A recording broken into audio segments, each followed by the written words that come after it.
steak. How about the steak burgers, ossobuco, wild game, everything from pork sausage, stuffed quail to alligator frog, rabbit, rack of lamb. Scenes. I mean, we can go on and on with the sides like cornbread dressing or the stuffed potatoes, cream spinach, mac and cheese, soups, gumbos, boudins, tons of homemade sausages. So we got everything over here at Chris's Specialty Foods. So on Highland, right across from Rufino's. So and we serving lunch every day, Monday through Friday, over here. The today's special, little soft shell crab po' boy. How about that? Huh? Nice. Nice, nice. So when we, BK is yelling at Cobble, we can sit here and eat a soft shell po' boy. we, we, of course, include the Brian Kelly press conference as a part of our Monday shows. That's why we're on at 10 o'clock. To be coming your way about 11:40, and then Kelly will be at the podium at noon. He was a little feisty, salty, whatever you want to use, on Saturday night after the game. LSU won it by a score of 20-10. And the first question, which was in no way out of line, was about the offensive struggles. Look, this is human nature, okay? If you have your kid gets a report card and he has 5 A's and a C, you want to know about the C. You don't want to know about the A's. At least that's for most people. And LSU's defense has been elite. I mean, they have been fantastic. For the 3 games that they played this season, the first team defense has allowed 17 points. And 2 of those games were against, major programs, Clemson and Florida. I don't know how much better you can play than that. In addition to, not allowing very many points, they have caused turnovers. They've created advantageous positions for the offense. They throw a shutout in the second half on Saturday night, despite the fact that they were on the field for 21 minutes, and LSU's offense only made 10 first downs. So that's as good as you can play. You've got high-impact guys making plays, and you've played at an elite level. The offense has not. And that has been a surprise, I think, to me at least, that they have not performed a little bit better. And we're going to spend a lot of time asking the question why, not just the two of us, but everybody, and that includes the coaches. Your quarterback, who played very well in the first game, has not played well at all in the last 2 games. Your down-the-field passing game is non-existent right now, and you're not running the football very well. They're not even taking shots downfield. They're not, and your run game, at least your traditional run game, has not been reliable. You've sort of gadgeted it a little bit, and Durham did break a long run near the end of that game. But as far as just lining up and being able to run the ball, You talking about the last play? The 51-yard run at the end, yeah. Yeah, they ain't giving up. It's at the end of the game. It's a chunk play, but it's at the end of the game. Couldn't even line up right. Yeah, the game is essentially is being run out. So you don't try to spin the numbers and tell me, oh, well, it's fine. They average 4.6 yards a carry. No. That's not really the case here. So you played very, very good special teams. Your punter had a night, man, and he's done very well. Your return game is good. You allowed a couple of returns, but nothing backbreaking. And your kicker's been pretty consistent. So it lands on the offense, Jim. That. Hey, you want to be an elite team, you want to be a championship team, and it doesn't have to happen right now. Teams evolve, but right now you have 2/3 of the equation humming. I mean, at the top of the mark, and the other part of your game is lacking right now. There's room for improvement, though. Absolutely. There's personnel to handle improvement, right? Yes. Right? You have all of the ingredients. You have all of the pieces. It's not like the defense 2 years ago where it's like, man, they got 2 defensive tackles that they can count on. They got one corner. Last year, God bless him, Sage Ryan was playing corner in the opening game against USC, okay? Sage Ryan, not a corner. And you just did not have the personnel to be able to run this stuff. Garrett Nussmeier is a talent. Durham's a talent. Chris Hilton's a talent. Nick Anderson's a talent. Xavier Thomas and Aaron Anderson are playing well. The tight end's Brown. good. He's a big. Barry Brown has been everything advertised. Yeah. So, no, more than advertised, Charlie. We thought that was a kick return specialist. We'll see if he could. But we gave him a little bit of a pass. We didn't know because Kentucky's quarterback play had Yeah. been such a low level. But man, he's a dependable pair of hands, man. Along with his catching the ball away from his body with his hands. No, he's better than advertised as far as the receiver is concerned. So all of that to say, hey, you got to figure this out. You got to put it together. What's the biggest concern on the team? This what unit? The offensive line. Yeah. How would they? How would you grade them? Pretty much kind of a C, C minus. I would know? actually say closer to a C plus because Okay. the pass protection has been good.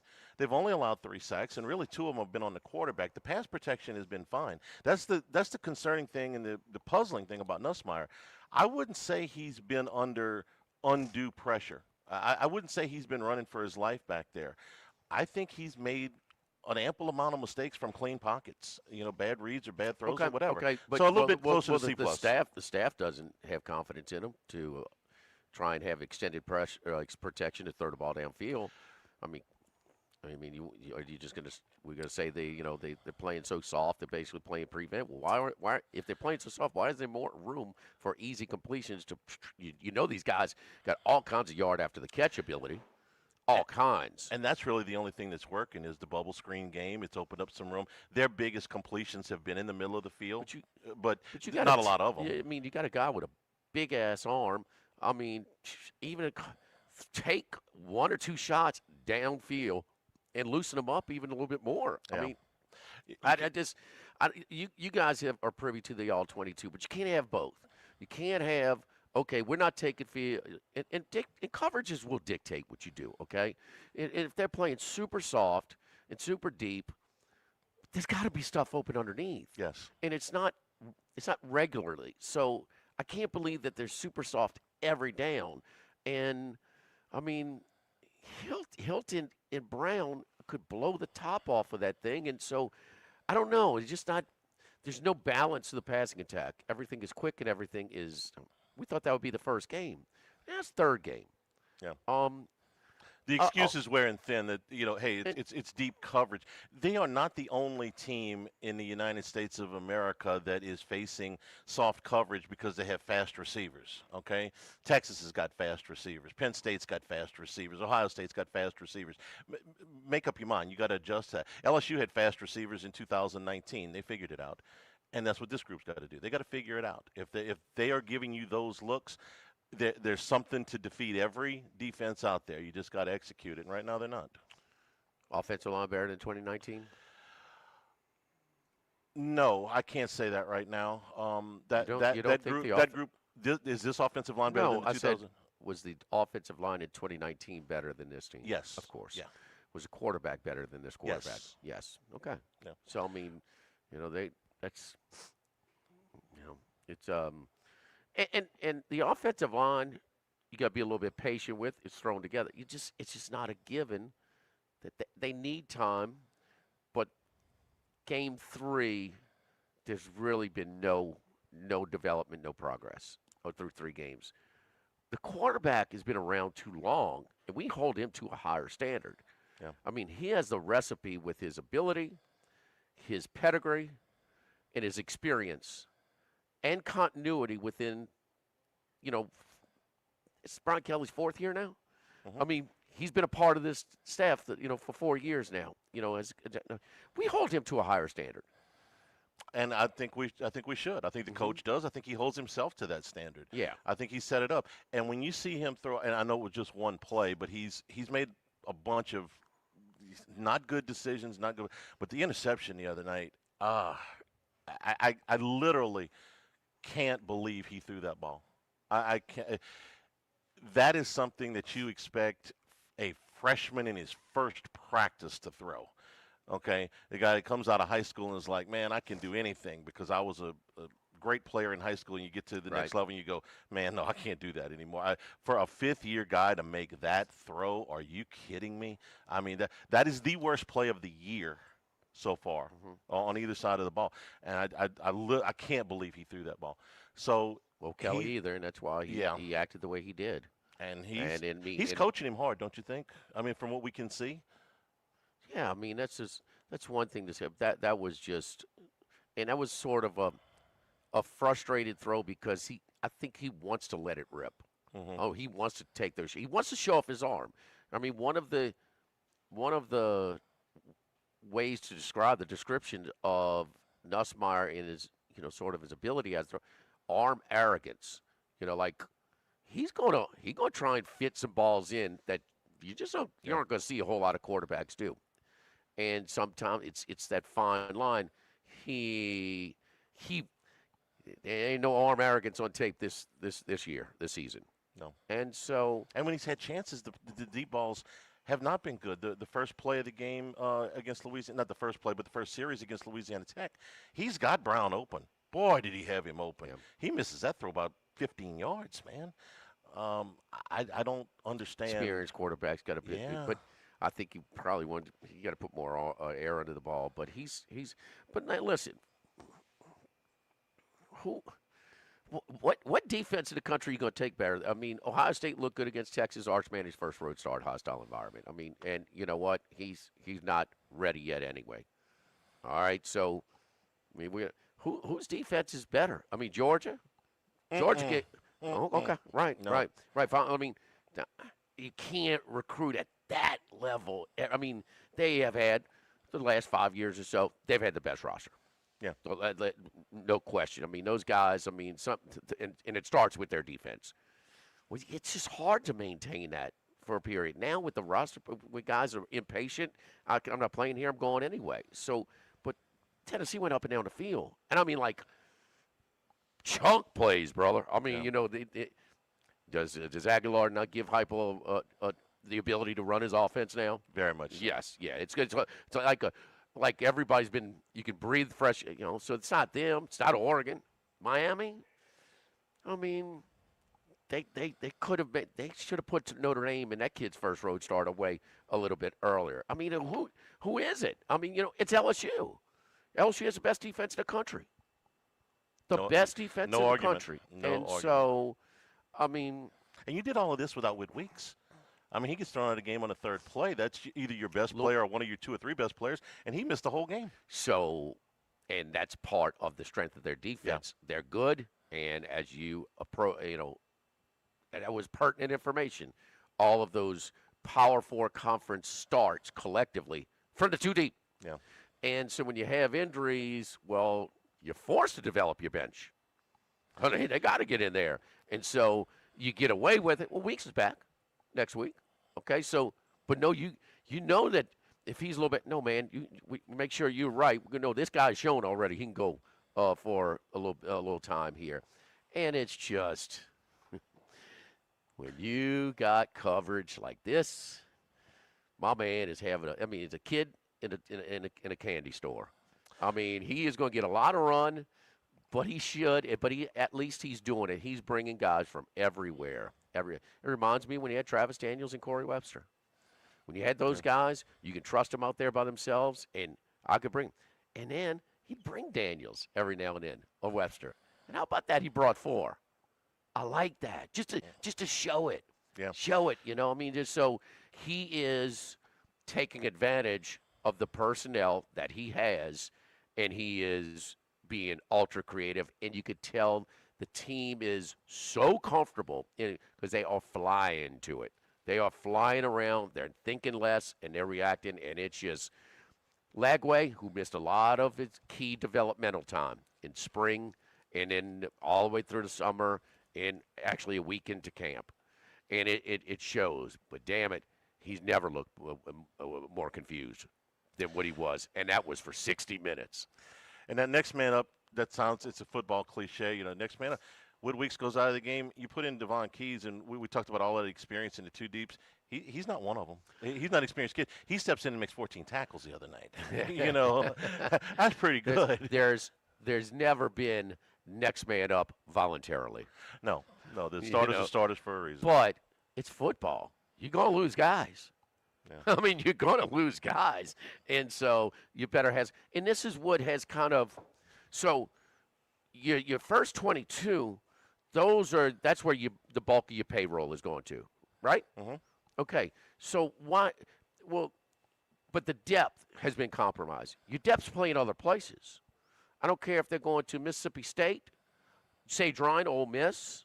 which, by the way, their defense is back to Ole Miss level. Okay, or a Tulane, a Nichols, whatever. I mean, that's where your depth is. Guys that can play that are going to be. So that's sort of why we still see some upsets and say, well, why? Wait, this team has no budget. How will they stay on the field? It's because your depth is now playing for some of these opponents. Our first trip here to Chris's Specialty Foods, lunch Monday through Friday. We're on Highland Road, right across from Rufino's. It's, I'm telling you, man, kid in the candy store. But let's start with the chicken, Charlie. Okay, because you go chicken, pork, beef, the seasonal stuff, wild game, seafood, different sides. I love the sides because you just put it in the oven for, I don't know, the 350 for about 30, 45 minutes. Your soups and gumbos, just homemade sausages and boudin. But the chicken, stuffed chickens. You can stuff. We got boudin stuffed chicken. We got cornbread stuffed chicken, crawfish and rice stuffed chickens. These are deboned chickens. You just go right in the oven, and they are outstanding. The crawfish and rice, the shrimp and rice stuffed chickens, broccoli and rice stuffed chicken, and then we got hamburgers. You want something a little bit more healthy? Chicken patties to throw on the grill. Do your chicken sandwich. Pepper jack stuffed chicken thighs. How about that? Bacon wrapped chicken thighs. Spinach stuffed breasts. Seasoned wings as well. I mean, come on, man. Come on. Get that green egg ready. Come see us here at Chris's Specialty Foods on Highland Road, across from Rufino's. Live at lunch, 104.5 ESPN Baton Rouge. Live at lunch. From kickoff to cash out, ESPN Bet has the tools you need to score more on game days. Bet smarter with stats at your fingertips. Get personalized parlays built just for you. And with your fantasy team synced right in the app, you can back your squad. Right now, new customers get $100 in bonus bets when you bet $10. Sign up with promo code USL to get started. Must be 21 plus. Gambling problem? Call 1-800-GAMBLER. Terms and conditions apply. See app for details. Offer not available in New York. Every great team has its core players, but when the season gets tough, adding the right free agent can make all the difference. The same goes for business. At Robert Half, we found that 67% of companies surveyed plan to increase their use of contract talent to handle workload peaks and backlogged projects. With Robert Half's specialized recruiters experience, combined with our award-winning AI, you can quickly find the skilled candidates you want. At Robert Half, we know talent. Discover how we can help at roberthalf.com/talent. Boudreaux's Electrical is giving back. A family in need right here in our community will get a Generac whole home standby generator installed for free this December. Do you know a deserving family who could use reliable backup power? Nominate them by submitting their story and information on BoudreauxElectrical.com. We'll pick the winner on Thanksgiving Day and install the generator just in time for the holidays. Boudreaux's Electrical, proudly serving our community in Louisiana for over 40 years. BoudreauxElectrical.com. Let Southern Outfitters be your one-stop shop for all your hunting season needs. From archery, stands, saddle hunting, waterfowl, apparel, firearms, and ammo, they have everything you need for a successful hunting season. Out in Zachary, right off of Main Street, Southern Outfitters. Toyota's bringing its A-game this season. From the linebacker tough Tundra to the Camry that cuts through traffic like a wide receiver, every model's built to score. With legendary reliability, safety that covers all zones, and deals that make you spike the savings, Toyota's the winning drive you've been waiting for. Need a short-term play? Ask about Toyota Rentals and get in the game today. Visit All-Star Toyota at Airline and Goodwood and take the wheel before the clock runs out. All-Star Toyota. People you know, cars you trust. This is World Series champion David DeLucci. When I wasn't playing baseball, you could always find me on a deer stand, and owning my own land always gave me peace of mind. If that's your goal, remember the name First South Farm Credit. At First South, they understand the importance of land ownership and passing down a legacy to the next generation. Whether you're looking for hunting land, farmland, or just a place to get away, make First South your first call. Stop by or find them online at firstsouthland.com. Take a swing around the parish to one of Breck's 5 golf courses, 2 championship courses, Santa Maria and Beaver Creek, and 3 courses for the more casual golfers, the popular 18-hole Webb Park, and 2 9-hole courses, City Park, and the newly renovated J.S. Clark. Breck's courses are designed to challenge every level of golfer from beginner to pro. So come and get into the swing of things. Book your tee time online or find a course near you at golf.breck.org. That's golf.breck.org. Decision Critical Concierge Nursing Agency can help you beat the heat this back-to-school season. The private duty nurses at Decision Critical offer in-home IV services to keep you hydrated and energized. Blasia and her team also provide packages for chronic care, post-op recovery support, and elderly care. It's not just health care, it's health care for your lifestyle. Visit DecisionCriticalBR.com to schedule a discovery call today. DecisionCriticalBR.com. Respect isn't something that's just given, it's earned. It comes from having experience and possessing knowledge that can be passed on to the next generation. Jim's Firearms.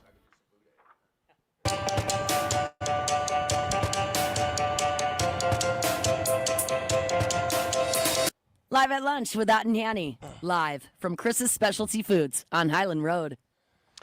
And we return here, Chris's Specialty Foods, our first trip here.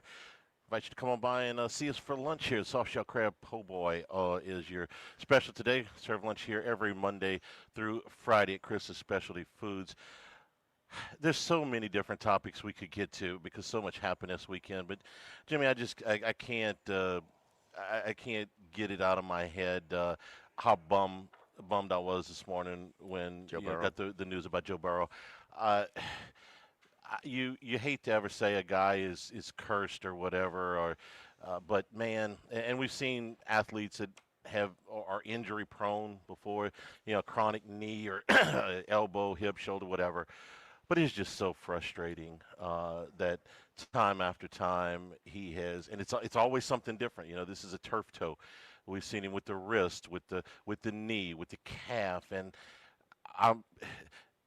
he's so good and he's so fun to watch, and we were so lucky to be able to see him do it right here on the biggest stage. And I don't know, I have no particular allegiance to the Bengals other than that he and Chase play for them, but just so disappointing to see that news this morning. It reminds me of when I was a kid, though, watching Burt Jones with the Colts. Yeah. No, man, you pulling for the Colts. I mean, he's our guy, and he was really good.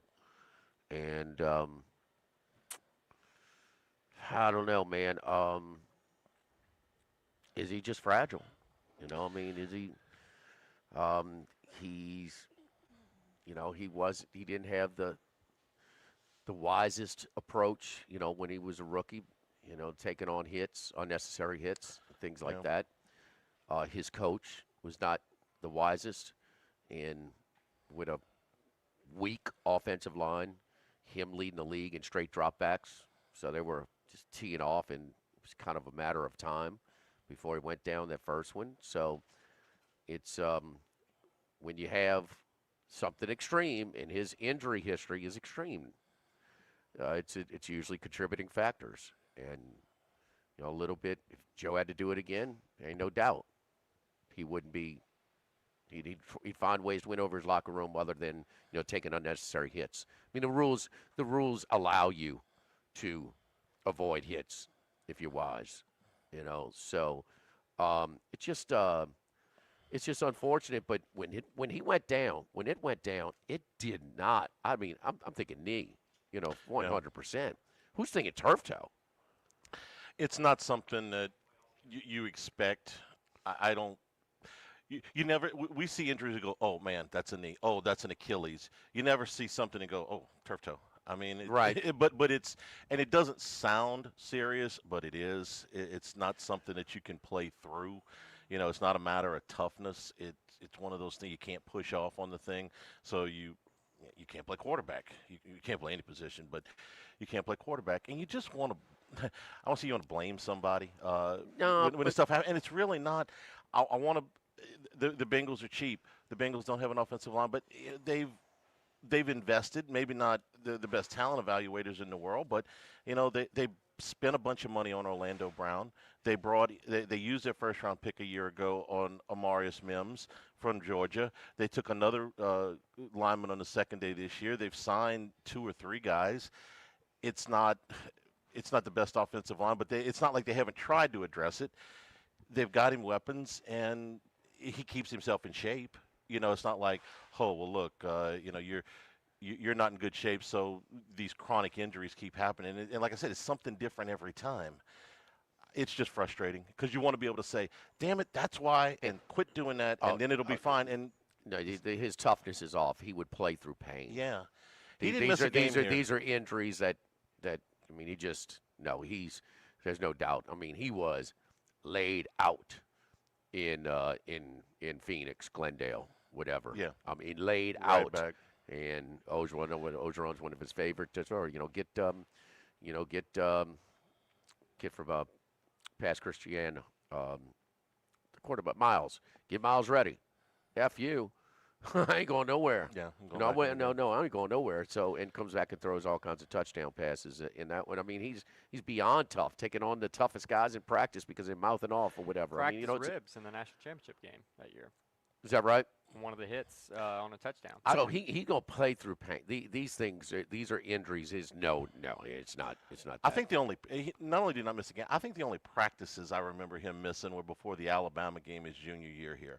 Other than that, I don't think he even missed practices. And yet this. No, he went and organized his own practices. Yeah, in the summertime. Yeah. Well, so the only time he was hurt enough to hold him out of practice was like three practices the week before Alabama. He was incredibly durable, and now it's just incredibly frustrating to see somebody that good. Well, the reason they protect the quarterbacks is because they're hit in compromise. You know, running backs are hitting the hole. You up running with body lean. You're anticipating contact. You know there's contact. I mean, when you're in the pocket, you're compromised at different angles, and it just. But a toe, wow. It's just kind of a toe, a wrist, a calf. You know, not these. And part of his toughness is he's gonna hang in the pocket and deliver the ball while taking hits. Yeah. And well, Bengals are 2-0. yes, that's the screwed up part is that they've gotten the breaks through two games. A game they definitely should have lost against Cleveland. And yesterday, the way that thing was unfolded, they could have. Especially with the backup coming in, probably should have lost that one as well. So, Jacksonville kind of throwing up on themselves a little bit. Live here at Chris's Specialty Foods. Don't forget, like the pork that we have over here. Tenderloins, we've got cream cheese and jalapeno stuff. Tenderloins, kitchen sink stuffed pork tenderloin, Charlie, with boudin, pork sausage, pepper jack cheese, jalapenos, onions, bell peppers. Talk about good. Center cut pork chop, bacon wrapped pork chops, tasso, baby back ribs, and all the stuff that we have here are ready to go into the oven or go onto the grill. So it makes it really easy cooking. Don't forget our friends at Legacy Title, Chad Reynolds and Legacy Title. For all of your real estate closings, 296-0060. Full service title company servicing all of South Louisiana. Fast, friendly, professional services which you get with our great team. Ashley Donald, Mariana Haynes, Adrian Galata, Michael Platt, Natalie and Bradford Smith. Buying, building, refinancing. Nobody choose but you. Choose Chad Reynolds and Legacy Title. Live at Chris's Specialty Foods, live at Lunch 104.5 ESPN Baton Rouge. Live at lunch. So Troy right here? No, we just went to break. No way. Troy right here? Thank you. Troy right? Schefter tweeted out today. In all 6 of Joe Burrow's years here in Cincinnati, bottom 6 pass block win rate, third line. Bottom 6 in the league. Troy? Troy's in. No. Hey, Jordan, Troy can't do it. So no Troy? No, okay. Through 926. Selection varies by location. While supplies last. See associate or Lowe's.com for more details and qualifying items. In Baton Rouge, we're entrepreneurs and connoisseurs. We have careers to grow, green beans to throw, and drinks to go. We're innovators and tailgaters. We're the birthplace of swamp blues, good brews, and whatever combo you choose. We're local suppliers and industry hires, startups, and set it offs. We're a gumbo pot of people, cultures, and flavor in all its forms. Need another reason to put down roots or kick up your boots? We've got one more. It's just better in Baton Rouge. BetterInBTR.com. In Baton Rouge, excellence isn't just expected, it's tradition. From Saturdays in Death Valley to every drive you take, at Mercedes-Benz of Baton Rouge, you'll find world-class luxury, performance, and innovation. Vehicles built to move you forward on and off the field. Discover our full lineup of SUVs, sedans, and Sprinter vans, all backed by unmatched service and a team you can trust. Mercedes-Benz of Baton Rouge, where champions drive. Visit us on Airline Highway or online at mbobr.com. Tailgate in style by joining the Benny's Club. For one low monthly fee, you can wash your vehicle every day, all month long, with exclusive access to fuel discounts and more. Keep your ride game day ready. Become a Benny's Club member today. Benny's Car Wash, proud partner of LSU Athletics. Hey, it's Gordy Rush, and we're excited to introduce Guaranteed Digital Media, your trusted partner in navigating the ever-evolving digital landscape. We offer a full suite of digital media services designed to help your business grow online. The digital world can be complex. Let the team you already know and trust guide you through it. Get a free website audit today. Visit GuaranteeMedia.com. GuaranteeMedia.com. At Landmark Bank, we're more than just your local bank. We're your neighbors. We cheer on the hometown team, shop at the corner store, and know you by name when you walk through our doors. Hi, I'm Ashley McDaniel with Landmark Bank. Whether it's saving for college, buying your first home, or growing your small business, we're right here with you. Because when you bank local, you grow local. And we're proud to grow with you right here where you live. Landmark Bank, banking with people you know. Member FDIC. Hey, it's Matt Moscono from our friends at Mold Zero USA, a healthy solution to a mold-free home. Kill mold, remove odors in your home or office. It is a non-toxic, patented dry fog treatment process with minimal disruption, serving all of the greater Baton Rouge and New Orleans areas. It's Mold Zero. Learn more online at mold-zerousa.com. That's mold-zerousa.com. Looking for a reliable and hassle-free trash removal? Trash Rangers is your answer. Go to trashrangers.com for residential pickup, commercial pickup, and roll-off dumpsters today. Bayou Ford and Bayou Chrysler Dodge Jeep Ram. 5 brands on one lot. Shop BayouAutomotive.com.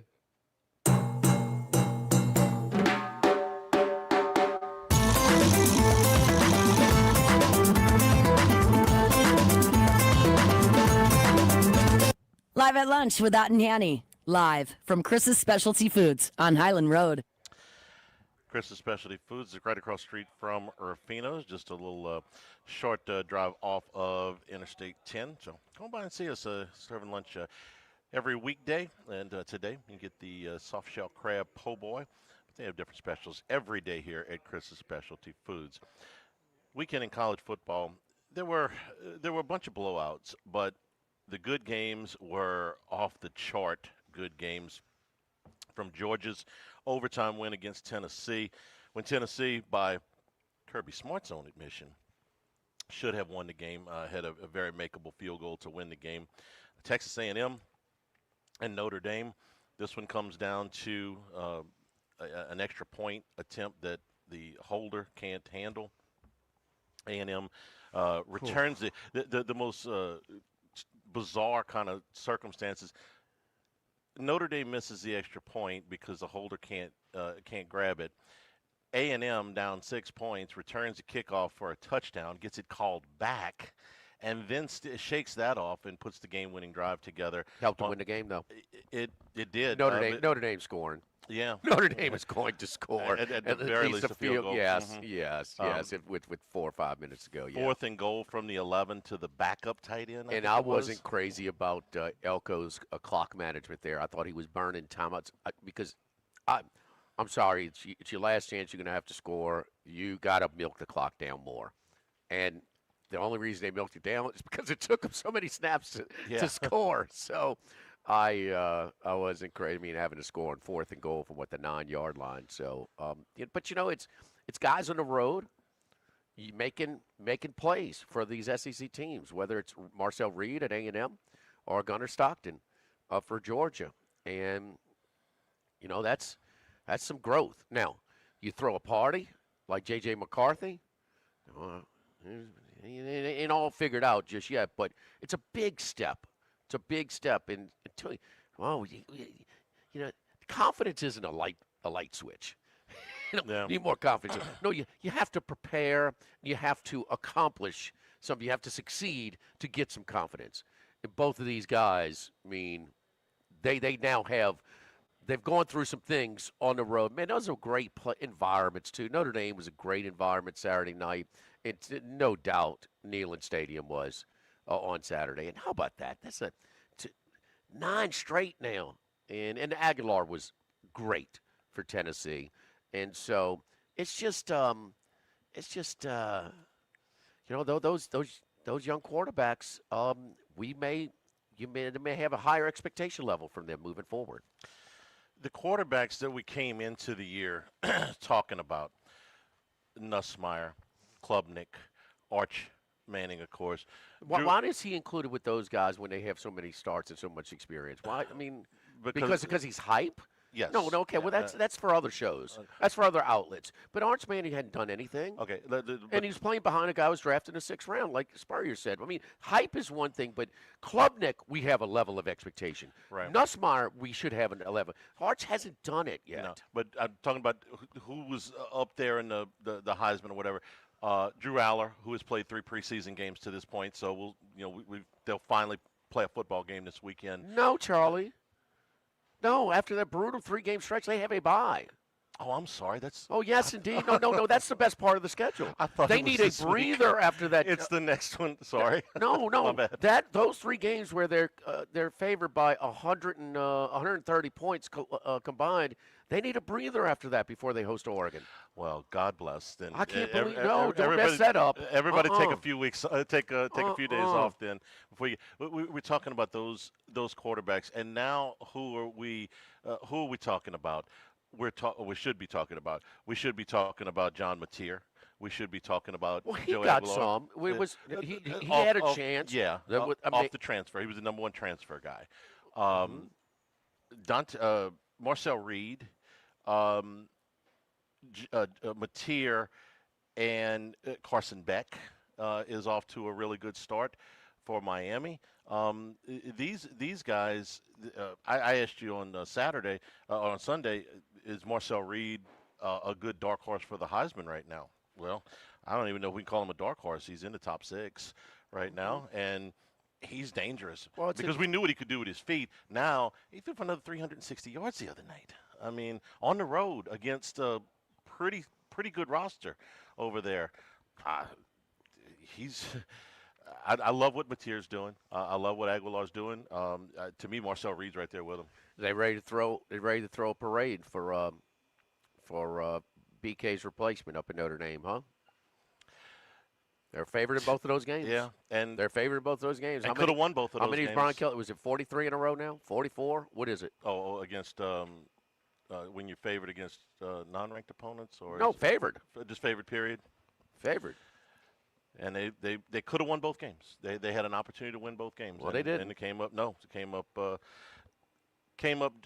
just short. And then the other game, quarterback we spent a lot of time in the summer talking about, and I like him, Lenore Sellers, came out, good opening drive, but then he was on fire early. And then he gets knocked out of the game, and Diego Pavia, Diego Vanderbilt, he's been there. Might name the stadium after him. Well, when you play for 17 years, he's got more games in the stadium than it's hard to tell because Sellers, who we know he can run, but his arm has been. It just looks like it hasn't really. He was on fire with his arm early. He averaged 15. It was like 8 of 9, but like 15 yards an attempt to start the game. And when he went out, I think it was 7-7, maybe 10-7. It deflated it seemed to deflate the whole team. It's impossible to prove. It's one of those intangibles. But you watch the game, it just wasn't the same team. Vanderbilt just beat them as like they were playing Eastern Michigan or something. And we don't think South Carolina's 22 was as good as they were last year. They lost an explosive player on offense. They lost a ton on that really good defense. And that's not a program that reloads every year. But it's Sellers that was going to have to carry them, do more of the heavy lifting for this team as opposed to being a luxury, and we'll go through the inconsistencies of a young, super athletic quarterback. It was just deflation when he went down. And I've never seen Shane Beamer. I mean, he went old school Brian Kelly crazy. Yeah. I mean, he went banana, like veins popping out of his head because they got the call. You know, he got a targeting call, and I'm pretty sure it was on the Sellers when he went down. He thought it was and it wasn't a vicious hit. I mean, it wasn't like, oh man, I'm a dirty hit. It was, I mean, guys, you know, targeting gets called, you know, and so, but man, when he went out, it was a different game. Is he going to be out for this week for concussion protocol? And then, I mean, isn't that usually you get knocked out for a concussion? Most it's of the one time, more yeah. week, huh? Yeah, most of the time. Yeah. Missouri's a 13.5-point favorite, so they're suggesting that Sellers is probably out of that game. Yeah. And that's in Columbia, though, right? Correct. Okay. Another quarterback who's been around the block a few times, Haynes King for Georgia Tech, had a big game against Clemson. He threw for over 200 and ran for over 100, and Georgia Tech hits a 55-yard field goal at the gun to win it, 24-21. I asked you this Saturday, Jimmy, after the game. Does Georgia Tech's win over Clemson make you reevaluate LSU? Well, it has to. Okay, but this is one when we thought Clemson was better, that this was a tough spot. I mean, it's on the road. I mean, keep in mind, this is their game on their schedule. Their game against Georgia, which they let slip away from them last year in Athens, is at the Mercedes-Benz Dome. It's not on campus. This is their game, and they were fired up. But Klubnik, and they lost to a good team on the road at the gun with a 55-yard field goal. I mean, I don't care if Clemson beat LSU by 40. That's not that out of the ordinary. But with Klubnik, the two bad turnovers, I mean, you take a hit. You're carrying the ball. He's carried the ball a bunch. I mean, he came out so easily.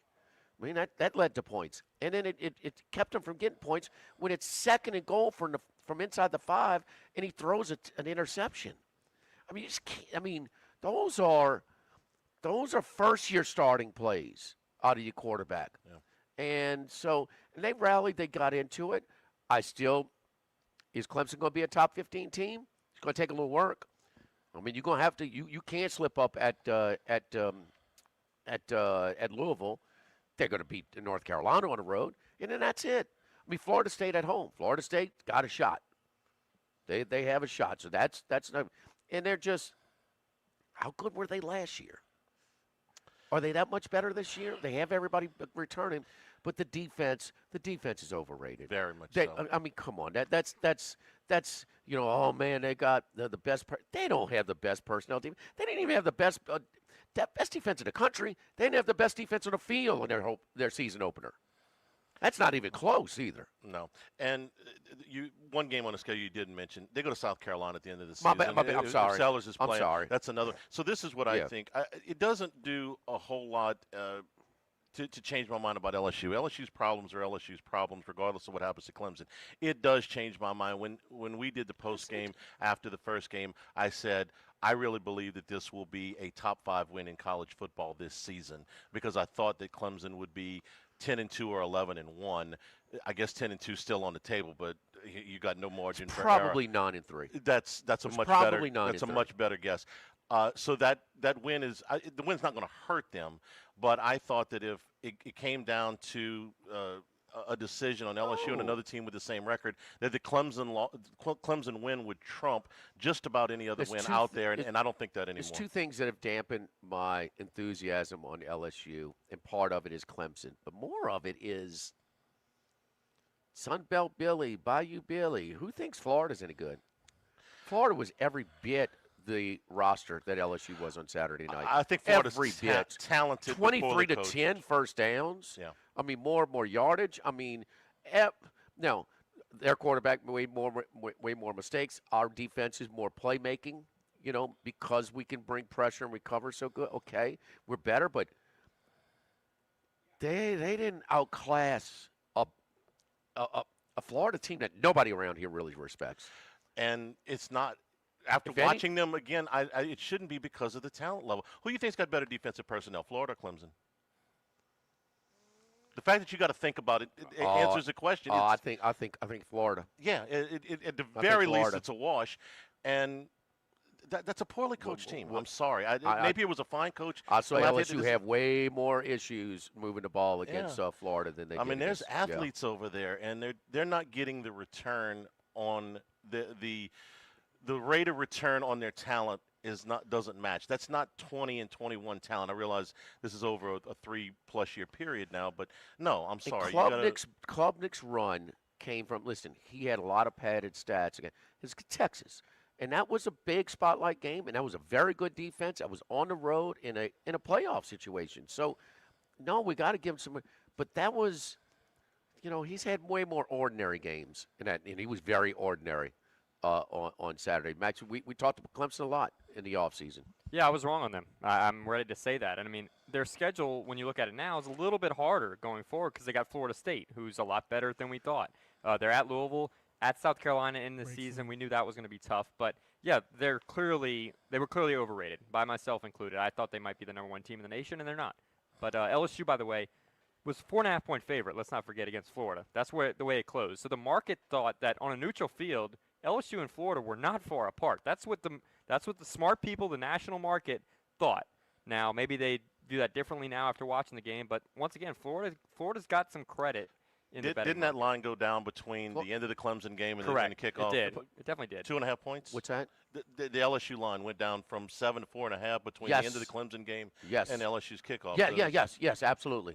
No, people lost their enthusiasm. Yeah, because that was clearly the standalone. You had a few Alabama fans watching Wisconsin.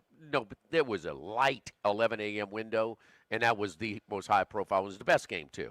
LSU's going to continue to get disrespected by LSU fans' perspective in the betting market. I think you're going to continue to see in the future money to come in against them, especially when you look at 5 interceptions in a game that they won by 10. 5-0 interceptions, penalties. I mean, 5-1, but I can't believe that they only had 7 accepted penalties. It seemed like they had to pay. And just to make sure, if they didn't put the game away on Durham's run, they were going to have 12 men on the field just to make sure, it was over. They had an 87-yard penalty. I know that. that one was big. Yeah, totally different game if that's upheld. We're brought to you by Total Maintenance, AC and heating, generators, electricity, and plumbing, your one-stop service shop for all of these needs. Full-service offices in Baton Rouge and New Orleans. Their motto since 1980 has been service today, every day, so nobody ever has to go to sleep hot. Authorized dealer for Carrier, American Standard, Daykin, and Rheem AC units, Generac, and Cummings generators for all your electrical and plumbing needs as well. In Baton Rouge, 480-1000. In New Orleans, 841-3300. Service today, every day at Total Maintenance. Live at Chris's Specialty Foods, live at lunch, 104.5 ESPN Baton Rouge. Live at lunch. The post-career day press conference, brought to you by Progressive. Anthony, can you tell us what happened during career day? I'm a biomedical researcher. The kids just weren't impressed. How did you feel when your son called in the backup? Embarrassed, and I knew it would be a fireman. It's always a fireman. It's cliche, but a crowd favorite. He had an axe and everything. I can't compete with that. And will the fireman be helping your son with his science fair project? Hope not. I'm literally a scientist. Like it or not, sometimes you need a backup. That's why there's Progressive to protect your home and auto. Progressive Casualty Insurance Company affiliates and other insurers. Not available in all states or situations. It's Pro Savings Days at Lowe's. Get up to 35% off select major appliances and save an additional $1,000 when you buy 4 select LG major appliances. Plus, get a free DeWalt 20-volt max 5 amp-hour battery when you buy a select DeWalt 20-volt max tool. Get the job done for less at Lowe's. We help. You save. Valid through 9/26. Selection varies by location. While supplies last. See associate or Lowe's.com for more details and qualifying items. Baton Rouge, get ready for a fiesta of flavor. Whether you're craving sizzling fajitas, cheesy enchiladas, or the best margaritas in town, Las Palmas Mexican Grill and Rio Cantina Mexican Grill have you covered. Bring the family, bring your friends, and bring your appetite. From fresh guacamole to mouth-watering tacos that hit just right, it's not just a dinner, it's a celebration. So why wait? Tonight, make it Las Palmas or make it Rio Cantina, 2 local favorites serving up authentic Mexican taste right here in Baton Rouge. Las Palmas Mexican Grill and Rio Cantina Mexican Grill, where every night's a fiesta. New Beyond Raw Lit V2 pre-workout. GNC's #1 pre-workout. Now with harder hitting energy, an intense mind-body connection, and enhanced endurance support. This isn't just pre-workout, it's precision engineering for your body. Turbocharge your workout with new Beyond Raw Lit V2. Available now at GNC and GNC.com. The John Deere Gator XUV lets you cut, pack, drive, scout, weld, stack, feed, pull, load, tow, spray, and haul, all in a single day. Because with the highest cargo box volume in its class, customizable features, and a towing capacity of up to 4,000 pounds, it gets the job done. You just have to get in the seat. Learn more at your John Deere dealer or visit johndeere.com/Gator XUV. Jake and James here from Trash Rangers of Louisiana with more messages from our customers. Mary writes, I just wanted to thank you for sending the text messages the night before to remind us to put out our red can. With the kids being out of school for the summer, our schedule is more lax, and we've almost forgotten twice now, until we got your texts. Mary, we're all in this together. We're glad we can help, and we appreciate the kind words. Be like Mary. Be happy with your trash company and make the switch to Trash Rangers today. TrashRangers.com. That's TrashRangers.com. This summer, bring your backyard to life with a pool from Renaissance. Known for custom craftsmanship and one-on-one attention, Renaissance Home and Pools turns your vision into reality. Owner Joey Blanchard brings 20 years experience and cutting-edge 3D designs, so you'll know exactly what to expect every step of the way, from the first sketch to your first swim. Renaissance delivers pools built to inspire and to have fun in. Visit builtbyrenaissance.com and let your backyard renaissance begin. Toyota's bringing its A-game this season, from the linebacker tough Tundra to the Camry that cuts through traffic like a wide receiver. Every model's built to score. With legendary reliability, safety that covers all zones, and deals that make you spike the savings, Toyota's the winning drive you've been waiting for. Need a short-term play? Ask about Toyota Rentals and get in the game today. Visit All-Star Toyota at Airline and Goodwood and take the wheel before the clock runs out. All-Star Toyota. People you know, cars you trust.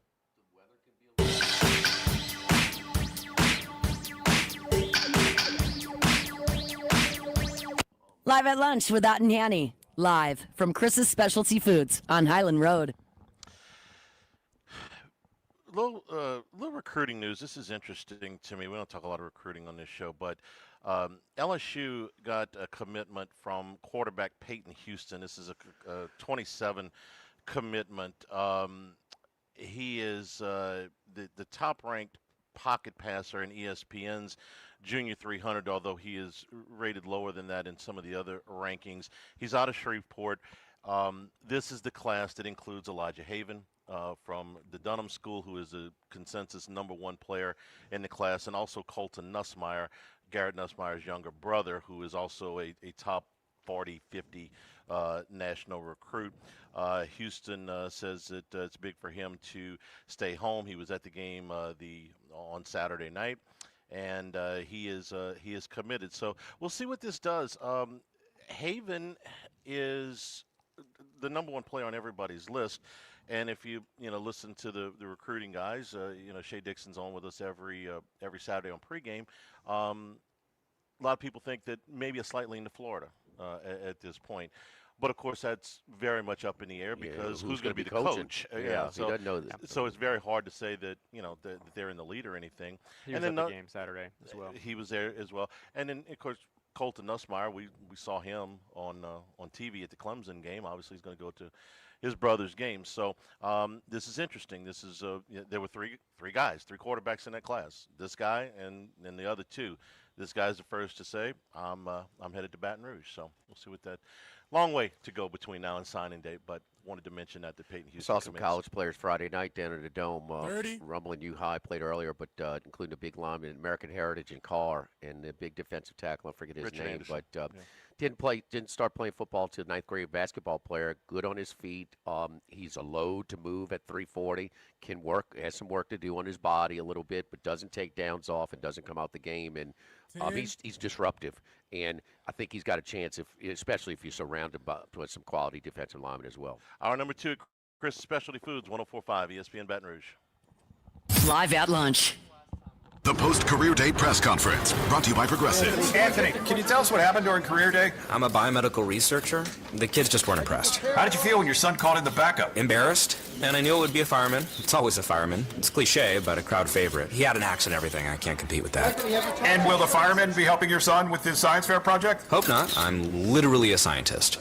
Like it or not, sometimes you need a backup. That's why there's Progressive to protect your home and auto. Progressive Casualty Insurance Company affiliates and other insurers. Not available in all states or situations.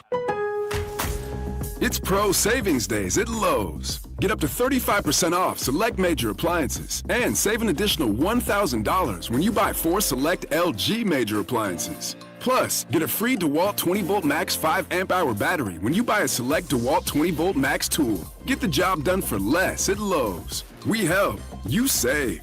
Valid through 9/26. Selection varies by location while supplies last. See associate or Lowe's.com for more details and qualifying items. This season, luxury takes the field. Genesis delivers a driving experience that's always in formation. Elegant, powerful, and ready to score. With bold design that breaks the huddle and interiors that feel like a private suite, every ride is a winning drive. Advanced tech calls the plays while performance responds like a pro in the pocket. No blitz, no noise, just smooth execution. Genesis, where refinement meets game day confidence. Visit Genesis of Baton Rouge on Airline at Pico or online at genesisofbatonrouge.com.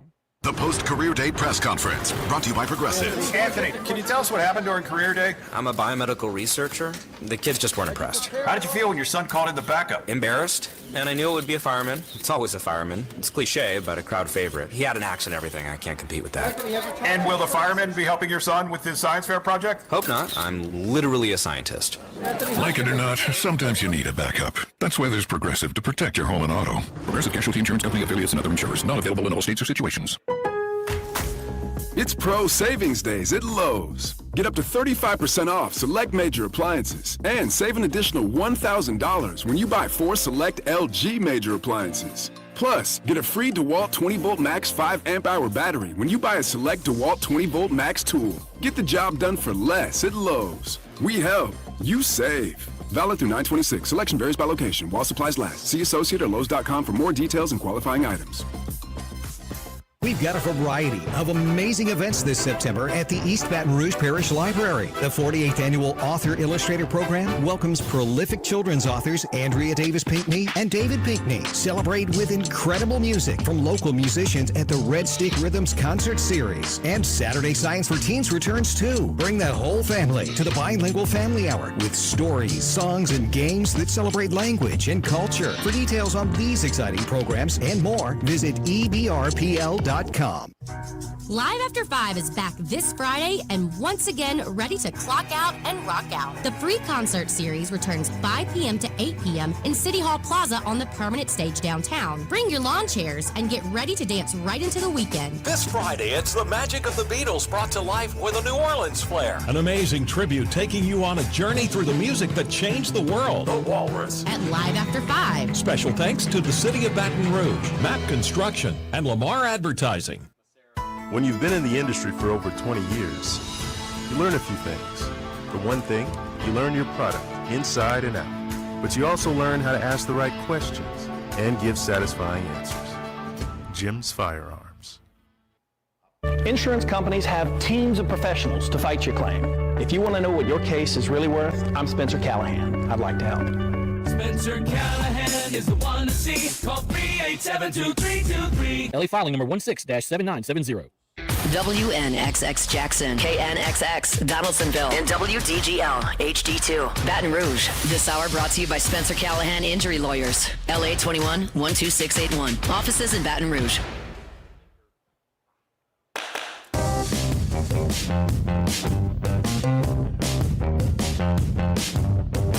Live at lunch with Ott and Hanny. Live from Chris's Specialty Foods on Highland Road.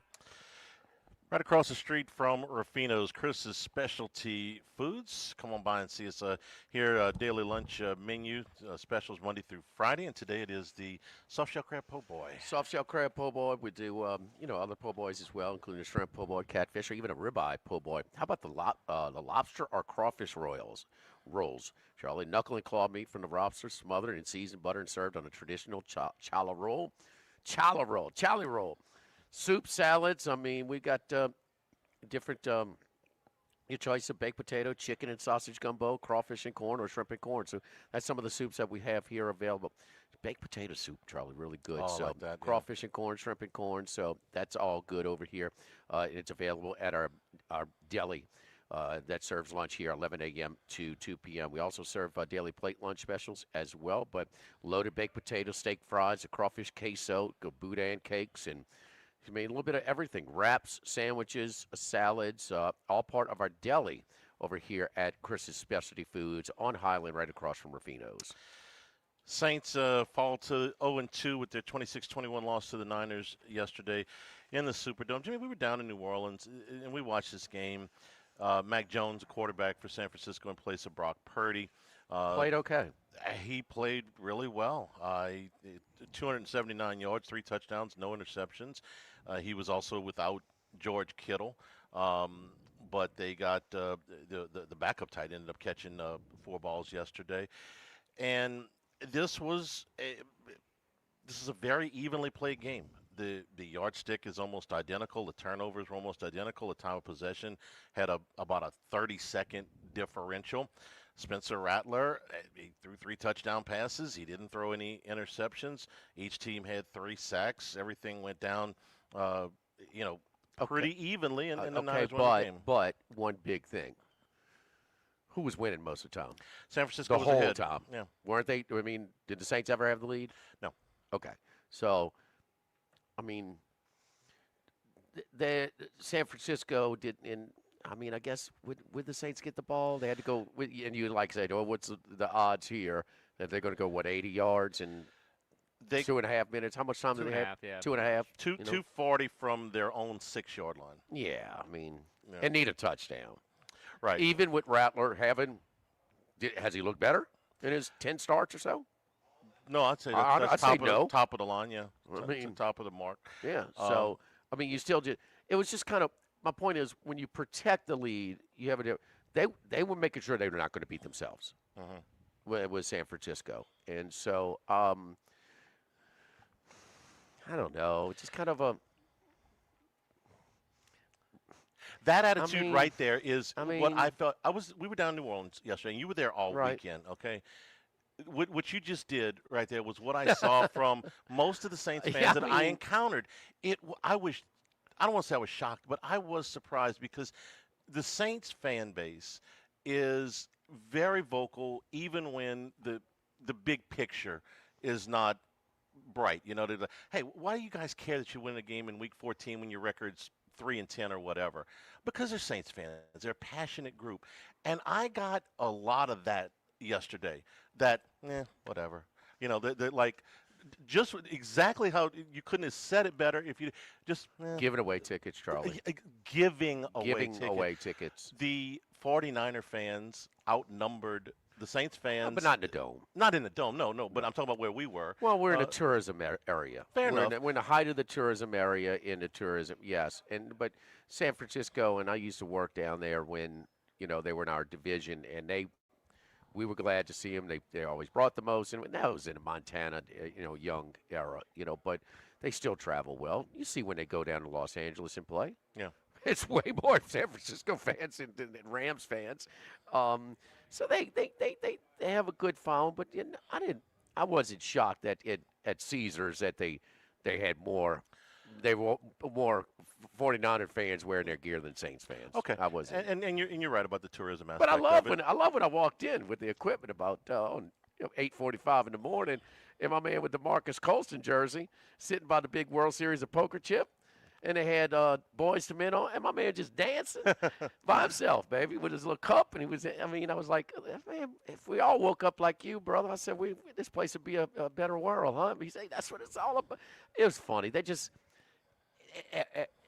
People are going to not get excited. They don't want to get emotionally invested when they know they don't have a chance. And that's basically it. Okay, they could have won the game, but what would it? Yeah, I mean, it's a shame that we're in listen, week 2. If they win and if they go down and make that drive and they win at the end, you would have heard them. Sure, you would have heard them. Yeah. You would have heard them. They'd have come out. That's when a few coming out the slot machines, off the tables, everywhere else. Right. I mean, they would have. You would have heard them more. They just don't want to. I mean, there's no confidence to wear your gear to go show. I mean, I mean, it's just where they are. I mean, you're back to when when I was a kid. Make sure you buy a program, and because you give you something to do at the game because make paper airplanes, see if you can make it from the terrace all the way to the 50-yard line. They're competitive. We used to love. I mean, it was, oh man, Saints played great. No, they lost. Yeah, they lost, but we're in it. It We feels weren't like that embarrassed this year, right? They're 0-2. Not everyone's outraged. I mean, it's just you have no expectations. So whatever you do is kind of. They were in both games. They were competitive. Well, these are 2 games on this schedule. Certainly, with all the injuries, man. Yeah. I heard all kinds of New Orleans media said, "Oh yeah, we should win." Oh, we should. Wait a minute, huh? I don't know about You should win, but oh, could've no, won. no. Should- Purdy's out. This one's out. This one. No, the Saints should win. Okay. Yeah. Well, I mean, this is. I guess they're hoping, but for what? To be competitive, you have to be in a game with a team that's got this many It people makes me feel a little bit better that Rattler is playing above my expectation. Maybe that Shuck isn't totally garbage. I mean, Okay. because Rattler is. I mean, they're playing to win, and this guy gives them the best chance. And I would be surprised if Shuck could play. And there's 2 games combined, and I was not impressed in week 1. But it's a tough situation for Rattler, and it would have been tough for Shuck. But I mean, J.J. McCarthy didn't look good last night. I mean, he didn't look good for 3 quarters in the first game. But he's playing better, and so they could take their time with him. But the team plays hard. They were in it. They could have won it, but they never led. It was gate to wire. I mean, did San Francisco score on the first drive or second? I know it was early. So I mean, at that point, what was the time of the first score? Second drive. for Yeah, San so Francisco. first quarter on, they led the whole game. Mhm. Never tied. No. Yeah. Rattler 18th now in QBR for the season. He's very comparable to another guy in his draft class, Caleb Williams. Who went number 1. I know. I mean, but come on. Come on, man. I mean, Williams might not be worthy of the number 1 pick. Okay. I mean, who's not going to take Daniels ahead of him now? But come on. I mean, what do you? So what's your point? Rattler's as good as Williams? Is that what you want? It's just second year. You know, they're in the same class. Oh, it just shit. Williams has Man, played more.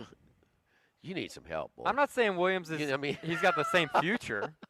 Really? Okay. Well, what are you saying? Why you Caleb bring that up? Williams, Because Rattler's in a decent spot. Why didn't you He's go been an to- average I mean- quarterback. He's not the problem that the Saints have. The Saints have other problems. The quarterback is not the problem. Quarterback is one of the problems, definitely. Yes, indeed. It's not a leading problem at all. It is.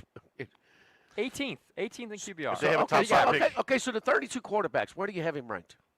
If you tell me 18, you just pack your stuff No. and go. I mean, come on. I'll go 27. Okay, that's fair. All right, that's fine. And where would you have Williams? Whew, not far ahead. 24. I got Williams right in the middle. Right in the middle. He does some things that he made some. That defense got shredded yesterday. He's running out of excuses. He's got Ben Johnson. No. there. You don't want the guy, the first overall pick, to be 17th. Okay, on your Are you looking for 17 when you draft him for number 1, Charlie? No. Is Jaden Daniels 17? Let me Not ask close. You, let me He's ask top you this 10. way: if the Saints have a top 5 pick in next year's draft, are they taking a quarterback? Yes. If the Bears have a top 5 pick in next year's draft, are they taking a quarterback? They might have to think about it. No, No, We'll they're see how not. this goes. Max, no. They're not. No, They're not going no. to give up on him that quick. I think Rattler has, I think, played better than I expected him to. He played about what I expected in game 1. Okay, it was below average. It was not great. Yesterday, yes, that was clearly better than what I expected. So yes, he's yes. improving. So good, No, good for him. I mean, clearly and considerably better. Yeah, no, he was fine. Yesterday, to Max's point, he was not their problem. Yesterday was not their. And you want to see him get better? Okay, good. His good numbers for him. should have been better because Jawan Johnson had 2 balls hit him right He made in the a lot of chest. catches too. He did make a great catch for the Okay. end zone touchdown. But I'm just saying, could have been better if there were a couple drops by him and Olave in that game. So Nobody else has drops. I'm not saying that. I'm not saying that. You gotta get that out your system, boy. I mean, I know you He's want. fine. He's fine. That's all. I'm not saying he's the future. He's fine. Rattler is fine. For what? Fine for what? He's 27. You're content with the 27th best score. Your evaluation, the 27th He is best not quarterback. the future. He is not the future, but Okay. he's fine for this team this year. Fine for what? Fine to get him a high draft pick. 3 and 14. Fine to get him a high draft pick. No, we need Shuck in there. Oh, okay. Because I don't think Shuck could play like he did yesterday. Okay, well, you might be right. And by the way, went under the radar, but Saturday the Saints confirmed they are tanking essentially this year, trading for Jalen Polk, who's out for the season. Yeah. Planning for the future. I mean, we got to give Loomis, I guess, a little bit of credit. I mean, they're making trades for next year. So I'll give Loomis credit for one thing. I watched that Washington game the other night. He got rid of Lattimore at the right time. I'll give him credit for that one because Lattimore is not the player. Seafood over here at Chris's Specialty Foods, like the crawfish pies, crab meat pies, stuffed shrimp, salmon burgers, crab cakes, seafood stuffed bell peppers, stuffed portobello mushrooms, jalapeno and chicken sausage. So you talk about really, really good stuff. Sides, stuffed potatoes, cream spinach, stuffed potato casserole, mac and cheese, green bean casserole, crawfish bread.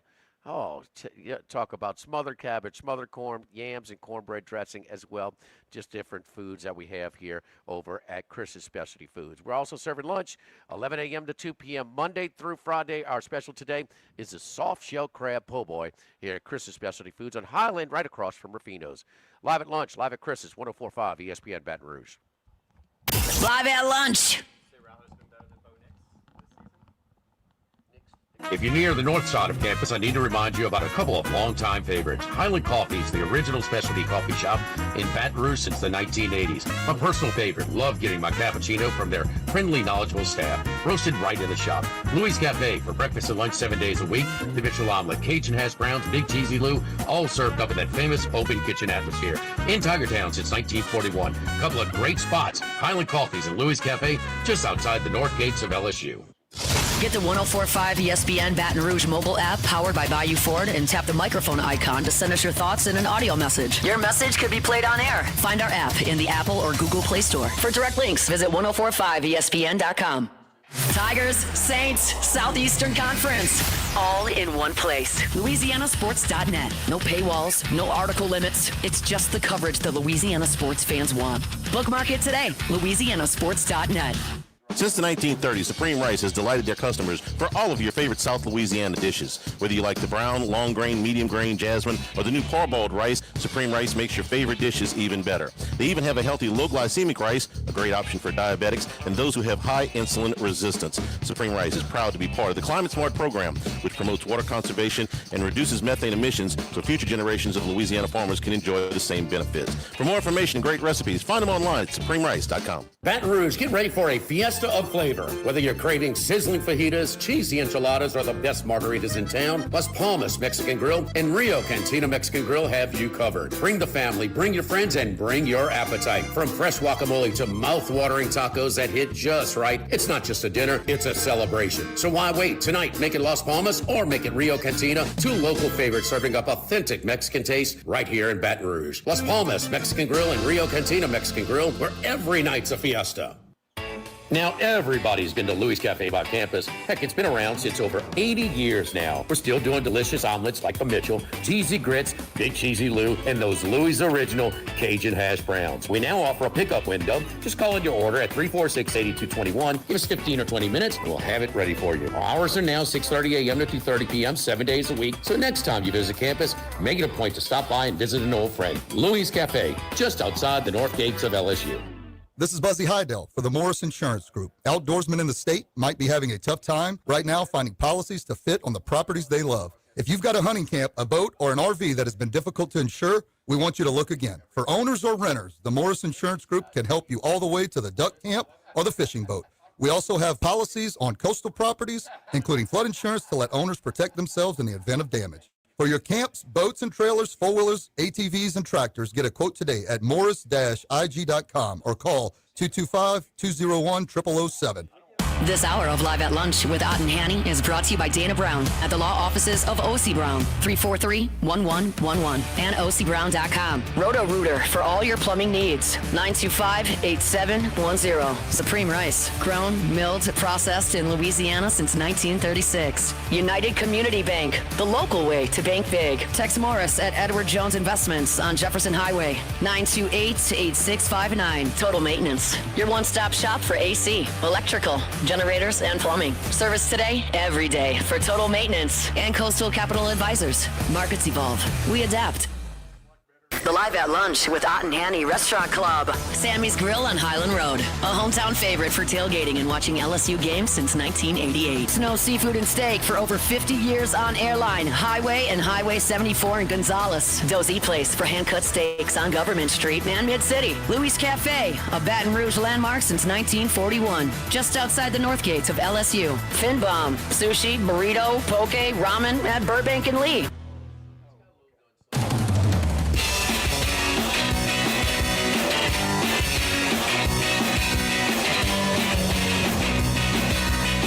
Live at Lunch with Ott and Hanny. Live from Chris's Specialty Foods on Highland Road.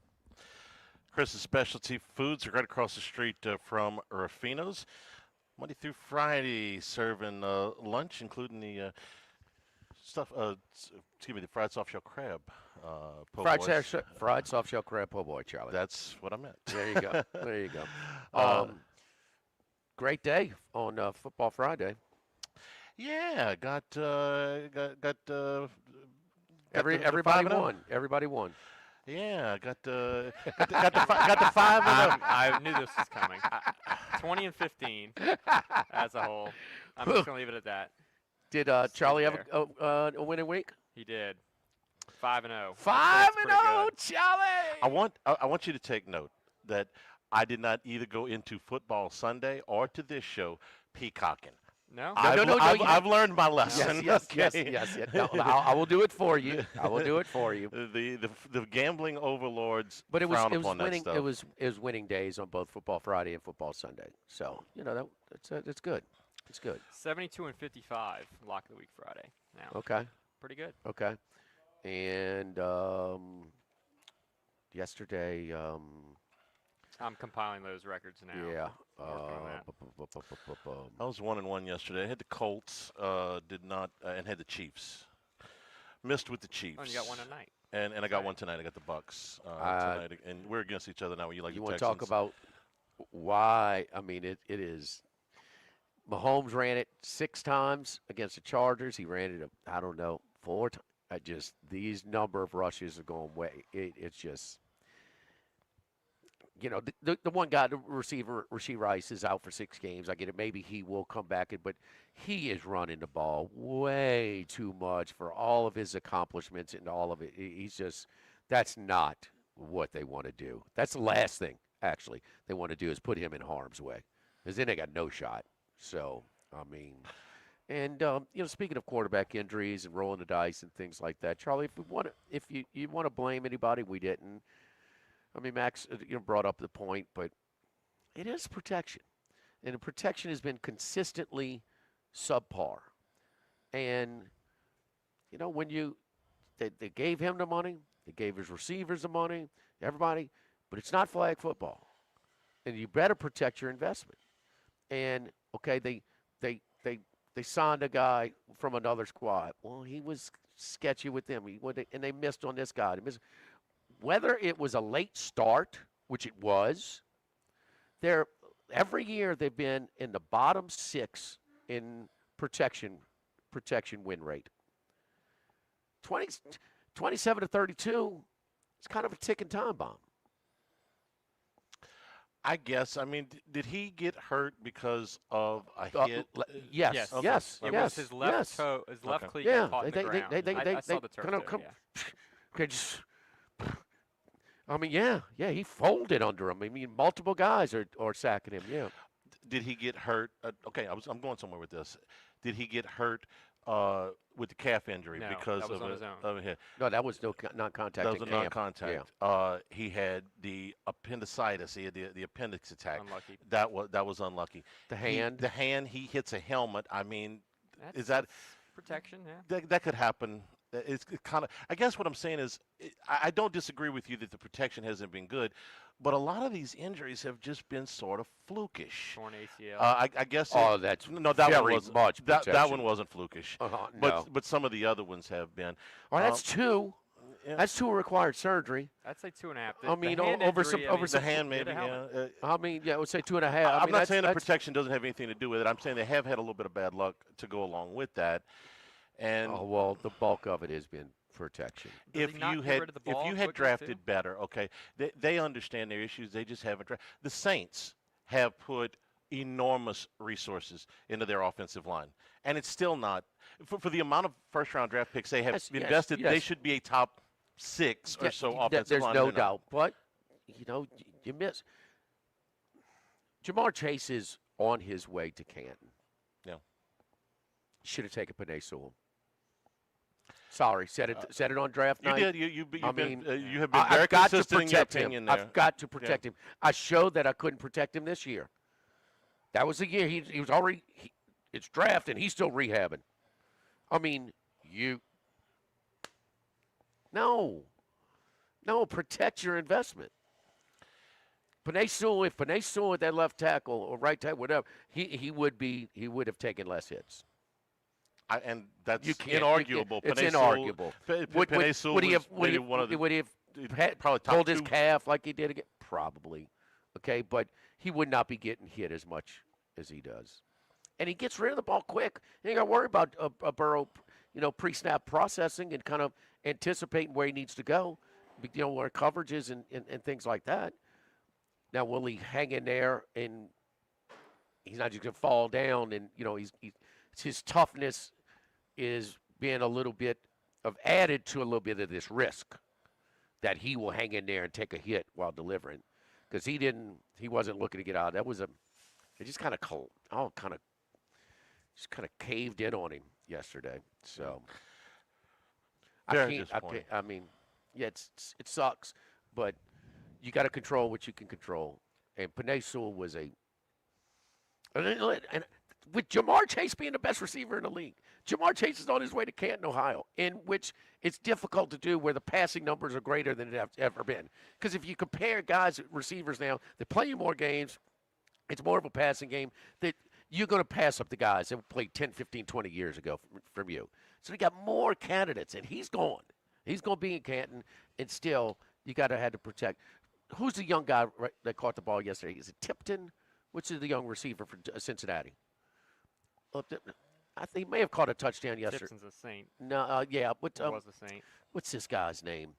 But he made some really good catches. Yoshibas? You're not talking about him. No. He's Tinsley. Tinsley. He's a rookie. Oh, yeah.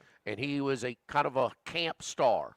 He made some really nice catches in preseason. That standalone preseason game they played against Washington, I think it was, he made Yes. 2 unbelievable catches that Okay. night. Yeah. All right. Well, you got to kind of get some of those guys instead of putting all and not investing more in your offensive line. And I like T. Higgins. I think he's a fantastic receiver, but I might have taken that money and put it somewhere else. I could even live with him putting that money on defense, where. How did they win yesterday? Huh? The Jaguars aren't. Well, Lawrence was having a good day yesterday. I mean, we've seen bad worse. interception. No, He did. It's a 2. 2. Yeah. Okay, well that's how they Always that's how they problem- lost. Yeah. Always has had a problem how with they that lost. random high ball, that airmail. He's always had a problem. Even at Clemson, doesn't throw it in the ground. He throws it high, gets him in trouble sometimes. That's been a mistake in Lawrence's career. He's got all the physical, but his accuracy is, if you want accuracy in decision making. Liam Cohen, the head coach, even told him at one point on the sideline, hit him in the chest. You could see him sort of signaling he kind of rubbed him off, Lawrence. That was a little bit of an interesting visual there. I want to go back to one thing y'all mentioned, the Chiefs earlier. I hate to say this because it seems like it's frowned upon to say these things. Patrick Mahomes, if you look at his stats since 2022, his passes of over 20 yards, he's bottom 5 in the league. He has struggled with the deep ball. He missed Thornton on a wide open deep ball postseason? 1 point. How about postseason? Certainly, he's played a lot of postseasons. Well, when it's who do you want on his team a little bit any more? Who do you want quarterback of your team better than Mahomes? In the big spots. in the playoffs, that takes Lamar out, I guess, a little bit. I'll give you a stat. The last 6 Super Bowls, they've been to 5 of them, and they've won 3 of them. No, since Tyreek Hill left, there have been fewer deep balls. Their defense has been what they've relied on a little bit at times in the playoffs. I mean, I hate to say it because they've been so successful, but his deep ball is not what it was when he first came to the league. It just hasn't been. But when you put him in the playoffs, I mean, he makes plays, man. I mean, I'm sorry, but I think it's finally caught up. Everything is caught up with this team. Kelsey gets way too excited when he catches his 1 or 2 balls a game now. I mean, like he's caught up in different the things. Interception in the end zone. Missed it. It's just, a 2017 game. I never felt like one team was just so much better than the other. I mean, even a 2017 game. I mean, the Eagles are so much better than the Chiefs. And it's finally made the run. There were some people that predicted it. If the Chargers didn't lose their tackle, I was taking them to win the division. I was taking them over. I was taking them on a lot of things. But man, you lose you offensive Harbaugh. That means a ton for a Harbaugh coach team. But Denver's a team. Denver should be 2-0. I mean, they had one robbed from them yesterday. So Kansas City's run. It was 10, 11 straight divisions. Something like that, yeah. I mean, it's just every run. I mean, yes. I mean, that's a hell of a run. I mean, and they can reinvent themselves around Mahomes again. And I'm not saying that they won't come back from an 0-2 start and make the playoffs, although the odds. But he's had protection. The odds really go down when you get to 2. Protection issues and a lot of real just a parade of mediocre receivers trying to go through there. And Rice is the one guy that he's out right now. So, but Kelsey's not close to what he was. 9 straight division titles. Yeah, I mean, come on, Max said 5 out of 6 Super Bowls. The league is not designed for teams to go on runs for that long. It's designed to give. I mean, it's what Pete Rozelle always wanted. That everybody. No, when he said, "I want parity in the league," everybody said, "Well, you want everybody to go 8-8? Everybody remembers the great teams." No, they don't want anybody to stink for 15 years with no chance. They don't want anybody to win 8 Super Bowls in 10 years. They don't want that. That's bad for the overall this product. This is a historic run. Yeah, I mean, historic run. All things come to an end. I mean, Buffalo with Allen. I mean, it's not like they haven't had competition. Right. Like when the Bills win their 4, an elderly Montana, not a good Raiders team. I'm talking about the team. Miami was lucky to get there. I mean, and then Denver. That's the 4 teams they beat in the conference championship games. I mean, that's not this era's Baltimore, Buffalo. It's just not. And they can reinvent themselves. Cincinnati with Burrow. They can reinvent themselves around Mahomes. How many players from New England's 5th Super Bowl and 6th Super Bowl were still on the team? Because it was a 10-year gap. Brady, and I think Brady might be the only one. I mean, with this many starts with Mahomes to keep you in the game like he did strictly with his legs against the Chargers game in Brazil his supporting cast is just not as strong. When Patrick Mahomes wins his last Super Bowl, whenever that is, there will be no players left from when he won his first Super Bowl. He's that good. Okay, they'll reinvent the team around him. Will he get to it? He might not get to another one. Nothing's guaranteed. Nothing's guaranteed, but I think he will. I was talking about him at one point like he would be better than Tom Brady, and I'm just saying right now I don't think we can view it the same way. All that off for 2 games, huh? No. This has been a 3-year thing. No, Charlie. They've won. They've had their fair share. I mean, all the conspiracy theories with the calls. I mean, they've gotten so many calls game deciding calls and things like that. So, all right. I mean, it's just they've had their everything fall their way. A lot of the time. So, but let me ask you: Are they going to win the division this year? No. I was with you. I thought that there were legitimate. Everybody's better now. Okay? Chargers, Broncos, Raiders. They had the 3 worst coaches in the league for a 3-year stretch, and now they have 3 They got 3 guys that have either won national championships or Super Bowls or both that are coaching. So. Don't forget over here, our friends at Dana Brown at the law offices of O.C. Brown, your law firm for a lifetime. You know, got in an accident, totaled my car. Oh, geez, what a headache, huh? Well, I had to get a rental car. I had to try and get to the doctor's office. Had to get to a specialist. Dana takes care of all of that for you. So, and especially with dealing with the insurance companies and all the things. They're not in the business to just throw money at you. So, I mean, Dana's going to negotiate and know exactly what's entitled to you and, you know, set you up with the doctor's appointment, set you up with this specialist, handle with the insurance companies. Just take remove as much aggravation through this whole process because it's not fun. There's no doubt about it. You got to get a new car. You get a rental car. The whole thing, it's a pain. You're missing some work all of a sudden, so you got to go to these continuous doctor's appointments. Call my buddy Dana Brown at the law offices of O.C. Brown, your law firm for a lifetime, 343-1111 and ocbrown.com. Live at Chris's Specialty Foods, live at lunch, 104.5 ESPN Baton Rouge. Live at lunch. Get Moss Max and less text during happy hour at Modesto. Join us Tuesday through Friday, 2 to 6 p.m. for $10 20-ounce margaritas and Dip Trio with $5 drink specials and $6 seasonal cocktails. Eat Modesto, 3930 Burbank Drive. Pizza that's true to its hand-tossed wood-fried tradition. Roca Pizzeria is heating up its new half-off happy hour, Monday through Fridays, 3 to 6 p.m. Come enjoy 50% off margarita, pepperoni, more cheese, craft cocktails, wine by the glass, and draft beer. Roca Pizzeria, 3897 Government. 1950 Phil's Oyster Bar started on Government Street, and Gus Piazza took over in the 70s, and now his son Anthony is taking it to another level at the current location in South Downs. It's always been a Baton Rouge landmark. Seafood, oysters, po' boys, burgers, and more, all served up in an atmosphere full of sports nostalgia and tons of TVs to catch all the games. Seafood gumbo, crawfish cheesecake, or my favorite, the meatball quesadilla to start. Check out dinner and bar specials at philsoysterbar.com. You know we bleed purple and gold at Phil's Oyster Bar in the South Downs Shopping Center. Workbox can handle all of your movable storage needs, commercial and residential. Our shipping containers come in various sizes, 8x8, 8x10, 8x20, or even 8x40 feet. Not just one size. These units can be customized for any use. Custom lunchrooms, offices, work sites for plumbers or welders, dual purpose, part office, part storage, climate control, shelving, lighting, using different materials, whatever you need. Give my buddy Martin Padiel and Workbox a call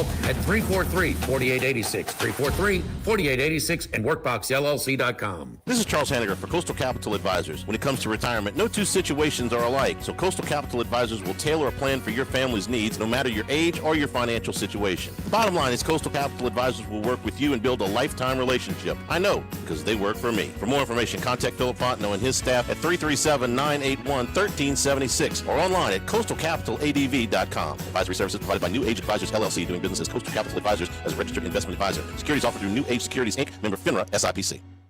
This is Charles Hanniger for Total Maintenance. For AC and heating, generators, electricity, plumbing, and more, Total Maintenance is your one-stop sales and service shop for all these needs. One of South Louisiana's oldest and largest AC and heating companies. Since 1980, their slogan has been service today, every day, so no one ever has to go to sleep hot. An authorized dealer for Carrier, American Standard, Daikin, and Rheem AC units, for Generac and Cummins generators as well. And now, for all of your electrical and plumbing needs, in Baton Rouge, call 480-1000. In New Orleans, 841-3300. Service today, every day. Total Maintenance. Since the 1930s, Supreme Rice has delighted their customers for all of your favorite South Louisiana dishes. Whether you like the brown, long grain, medium grain, jasmine, or the new parboiled rice, Supreme Rice makes your favorite dishes even better. They even have a healthy low glycemic rice, a great option for diabetics and those who have high insulin resistance. Supreme Rice is proud to be part of the Climate Smart program, which promotes water conservation and reduces methane emissions so future generations of Louisiana farmers can enjoy the same benefits. For more information and great recipes, find them online at supremerice.com. By now, you know that we do our show every other Tuesday at the Crown Town Room at Doe's Eat Place. The Crown Town Room is ideal for larger groups, or if you just want to watch the game on one of our 3 large TVs. The tamales are the most popular appetizer, but don't forget the seared tuna with a sriracha glaze. For the perfect blend of sweet and spicy, you can't go wrong also with the flash-fried oysters or the shrimp. The porterhouse is the perfect steak to share. Strip on one side, filet on the other, prepared at different temps if you like, bone in to maximize flavor. Doe's Eat Place on Government Street, just off Acadian in the heart of Mid-City. Sammy's Grill on Highland Road since 19 1988. A hometown favorite for tailgating and watching LSU games in a casual atmosphere with the friendliest service. We're now bowling crabs at Sammy's. Every Tuesday, Wednesday, Thursday, starting at 5 p.m. And on Friday, Saturday, Sunday, starting at noon. Sammy serves a wide mix of authentic Louisiana food prepared to order with the best ingredients available. Fresh Louisiana seafood, Cajun favorites, burgers, and po' boys, all built from scratch. Our kids' menu and popular appetizers are sure to please the pickiest of eaters. Sammy's Grill on Highland Road near Starring since 1988.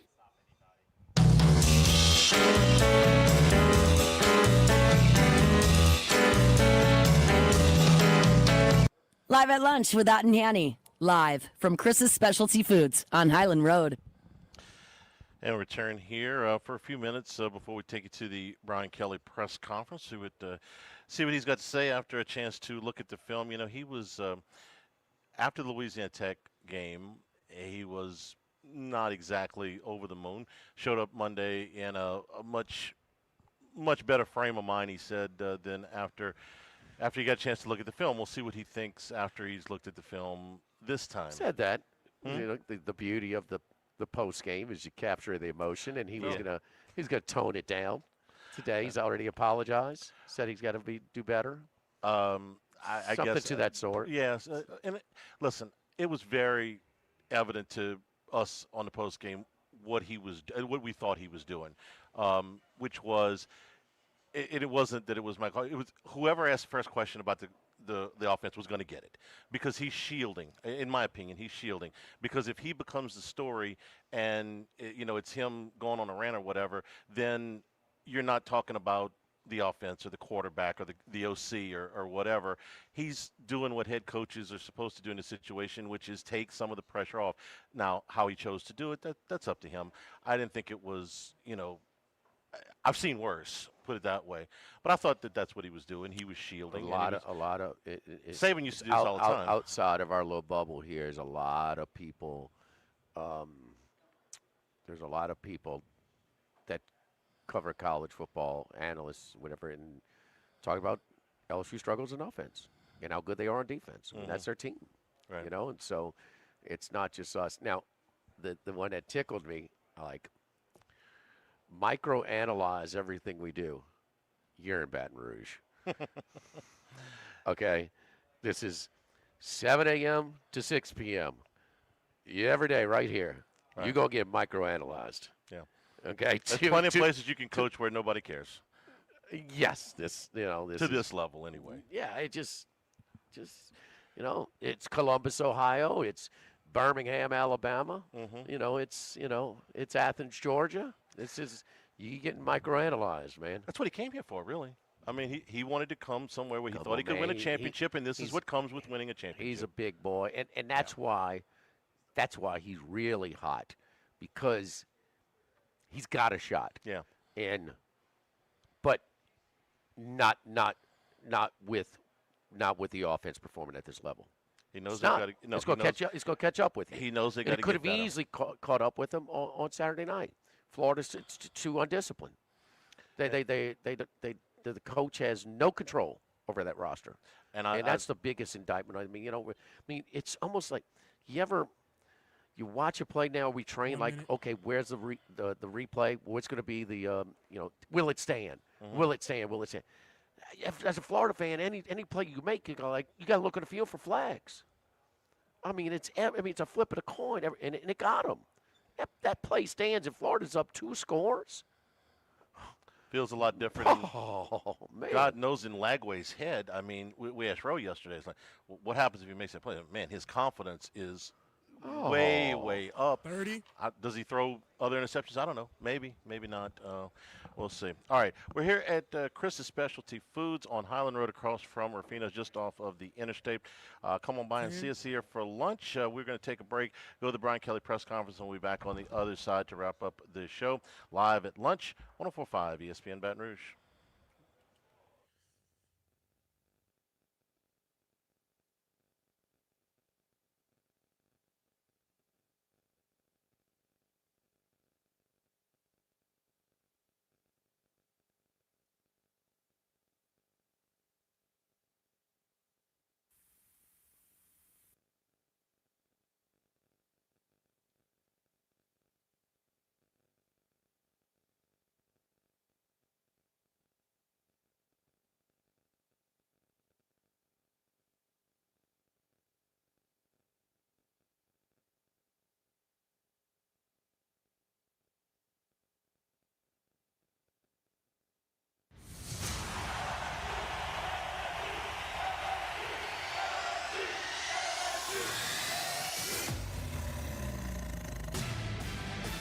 It's game week for LSU Fighting Tiger football.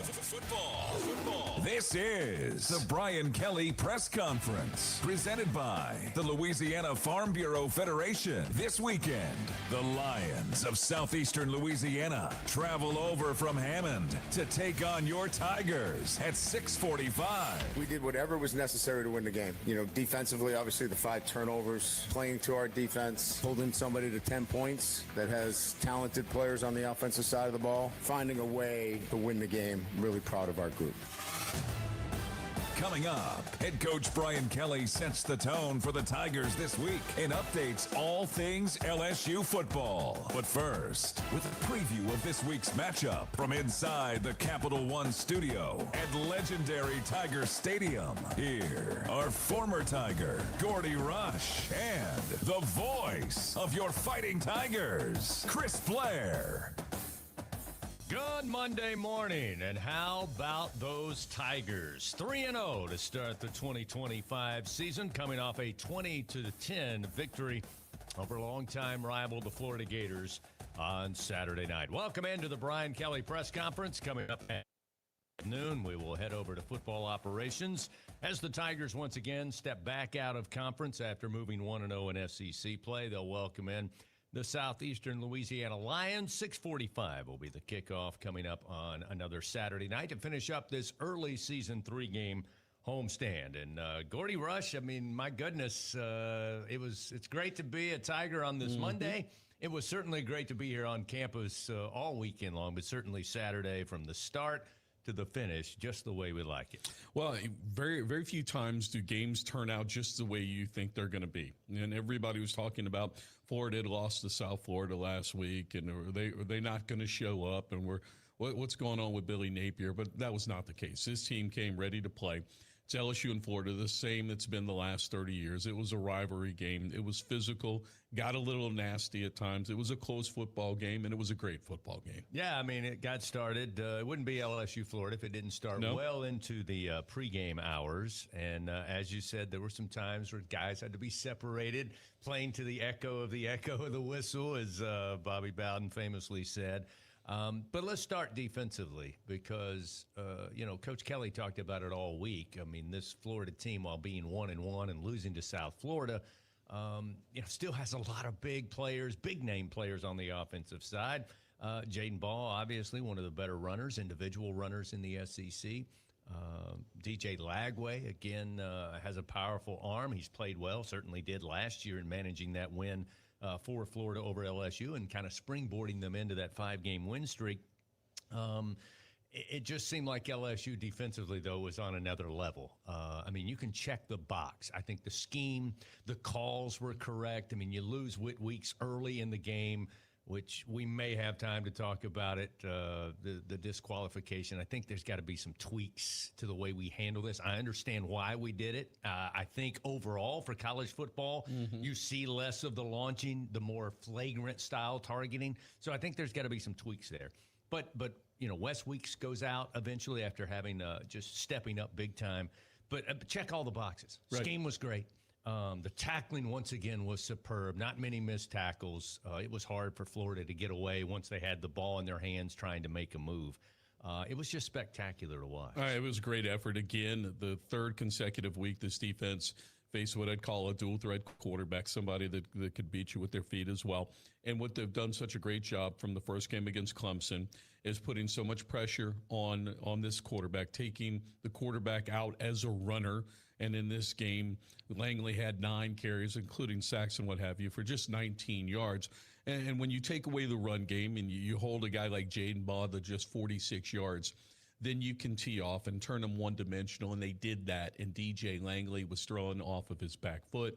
He was throwing under tons of pressure and wound up throwing 5 interceptions. It was just an incredible defensive performance by which surely going to be a top shelf, one of the best defensive units in the country this year. Yeah, there's no doubt about it. I mean, I looked at the SEC stats today, and again, we're working with a small sample size. Right. I understand that, but everybody's playing big games early. Everybody's got a couple of less challenging games, so it kind of gives you an idea. And you currently have LSU's defense right now, total defense, I think, 6th in the SEC.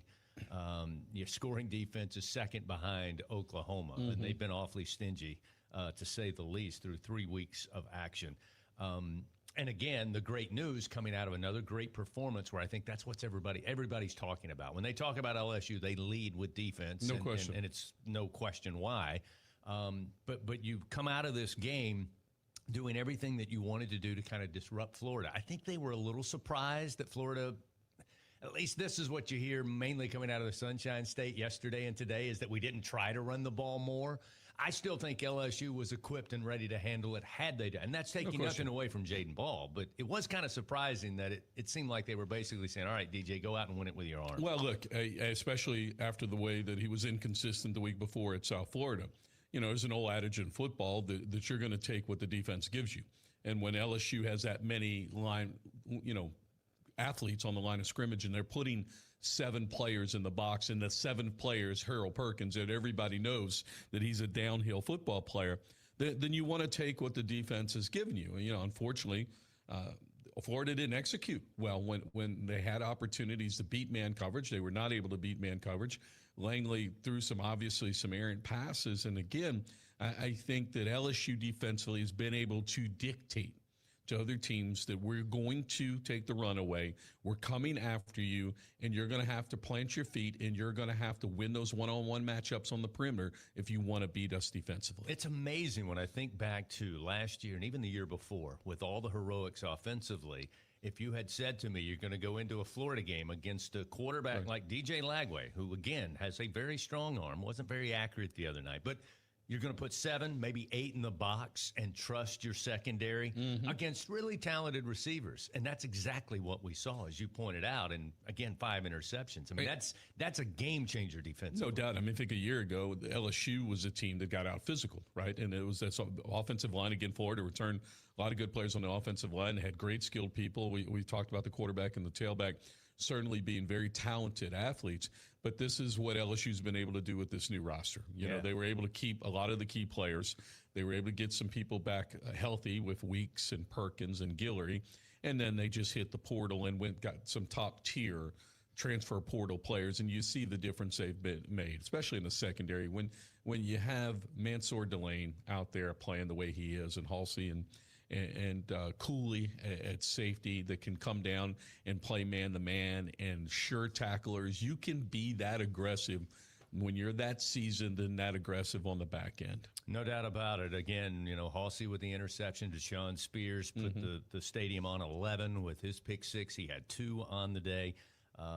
Again, DJ Pickett with kind of the game sealer there at the end. And that's, you know, I mentioned those names because you said DJ Pickett, true freshman. I mean, he is a freak of nature at his size. And 6'5" as a cornerback with the speed and athleticism.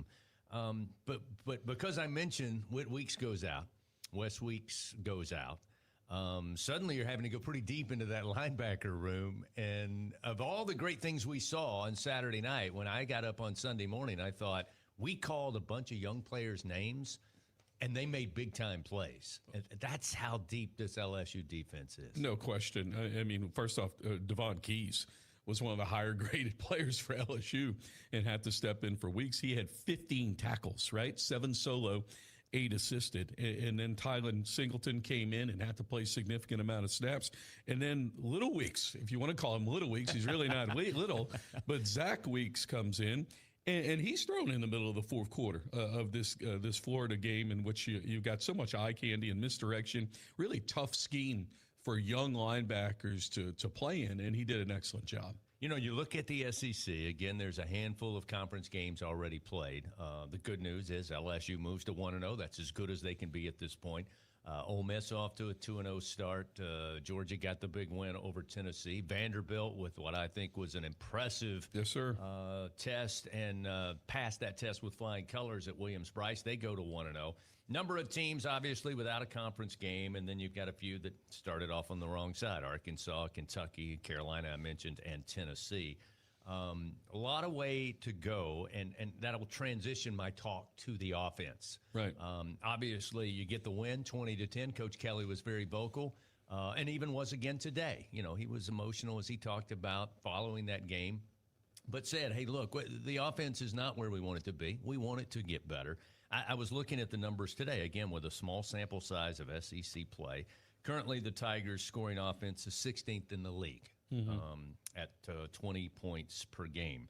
Defensively, as we said, that right now is the bell cow. That's leading the way. The good news is I like my chances with the talent on this team on the offensive side that maybe it's just a little bit slow going. But it's not because they don't have talent, and it's certainly not because they can't get better. No, definitely. I mean, the talent is there, and we know how good these wide receivers are, 8 wide receivers. When you get Trudez Green back, and very encouraging, he was off of crutches for this game. So he was in street clothes, but he was off of crutches. So hopefully he gets back sooner as opposed to later after that, after seeing him go down last week. It'll be great to get him back in there. And then this offensive line, right, which is still gelling. They have the 2 transfers that come in. Braylon Moore, again, I thought, minus the penalties, was good to have him back in this football game. They're still gelling together as a unit. Look, I think when I sit there on the sideline, Chris, when I look at it, everybody now, we've seen 3 games, all of the defenses that LSU are playing against are being able to respectfully handle the run game, right, with even numbers. And what that does, if you can do that, you don't have to bring extra people in the box, and you can play extra people in coverage. So there are times when LSU's throwing, there's 7 and 8 people back there in coverage. So look, I think, how do you attack, run the ball a little bit better, or continue to execute those quick hitch passes, which have been really, really effective. The little just turn around at the line of scrimmage and stretch the defense sideline to sideline.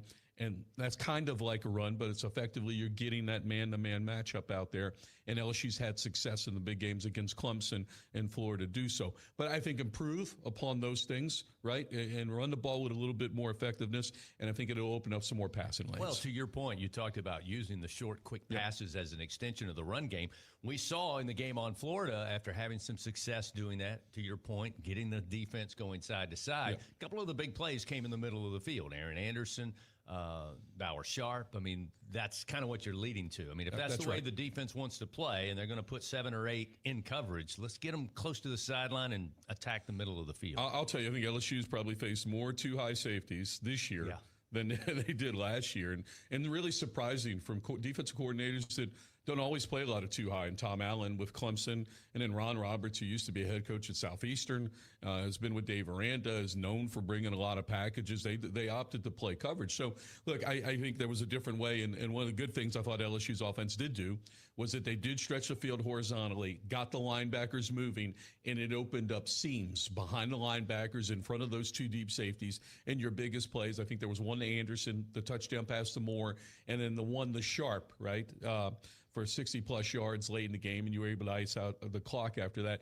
Those plays were a result of the success you were having by keeping those linebackers moving side to side. How great was it to see there at the end of the game that stacked I formation? Love it. And Jack Pyburn and Bauer Sharp leading the way. I mean, there wasn't a whole lot Florida was going to do in that front 7. I mean, credit the guy for running Caden Durham down. That's not easy to do at full sprint, but my goodness, that was just a bulldozer at the line of scrimmage. Look, I like it. And if they're going to play even numbers up there, if there's a way you can sneak Pyburn into play to run fullback 2 or 3 times, so you already have Sharp in the lineup, that's a tough package. I mean, you've got 2 bruisers there. They went to the weak side, and both of them had knockout blocks right there. Look, any way that you can get to it, and I think that's what they're trying to figure out, kind of like a Rubik's Cube. You got a lot of nice pieces.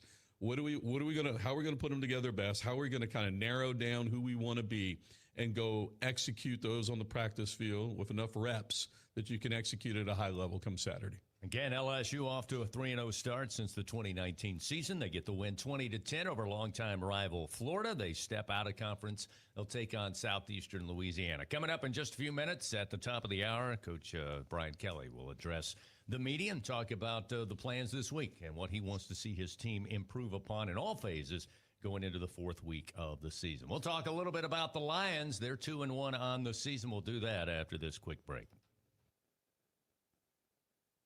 In Louisiana, we love our LSU Tigers. When the band strikes up those 4 iconic notes, the fans go wild. At Louisiana Blue, we're Tiger fans too. That's why we've teamed up with LSU Athletics to bring you the compassion of the cross and security of the shield, so you're free to wear your stripes and roar. Live Louisiana. We've got you. Louisiana Blue. This is Charles Hanniger for Coastal Capital Advisors, your full-service financial planners. When it comes to retirement, there are no two situations alike. So Coastal Capital Advisors will work with you, your business partners, your legal team, and tax professionals to make sure those goals are achieved. Coastal Capital Advisors will work for you. I know, because they work for me. For more information, contact Philip Fontenot and his great staff at 337-981-1376 or online at coastalcapitaladv.com. Advisory services provided by New Age Advisors, LLC, doing business as Coastal Capital Advisors as a registered investment advisor. Securities offered through New Edge Securities, Inc., member FINRA, SIPC. Do you know what you would do if you were in a car wreck? It's easy to panic when you or someone you care about is hurt in an accident. Who will pay the medical bills? Who will pay the car repair? Who will deal with the insurance companies for you? Protect your rights. You need someone you can trust. Call the law offices of O.C. Brown at 343-1111. The law offices of O.C. Brown will handle everything for you. 343-1111 or online at ocbrown.com. We want to be your law firm for a lifetime. Where you are. Get ready, Tiger fans. Venture Global is proud to partner with LSU Athletics, powering Louisiana and the world with clean, low-cost, reliable energy and fueling the future of our great state. As we cheer on the Tigers this season, we're also driving innovation, creating jobs, and supporting our local communities. Together, we're building a brighter, more sustainable tomorrow. Venture Global, proud partner of LSU Athletics, powering champions on and off the field. Go Tigers!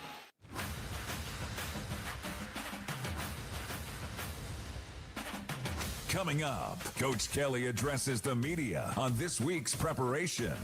This is the Brian Kelly Press Conference, presented by the Louisiana Farm Bureau Federation. Here again are Gordy and Chris.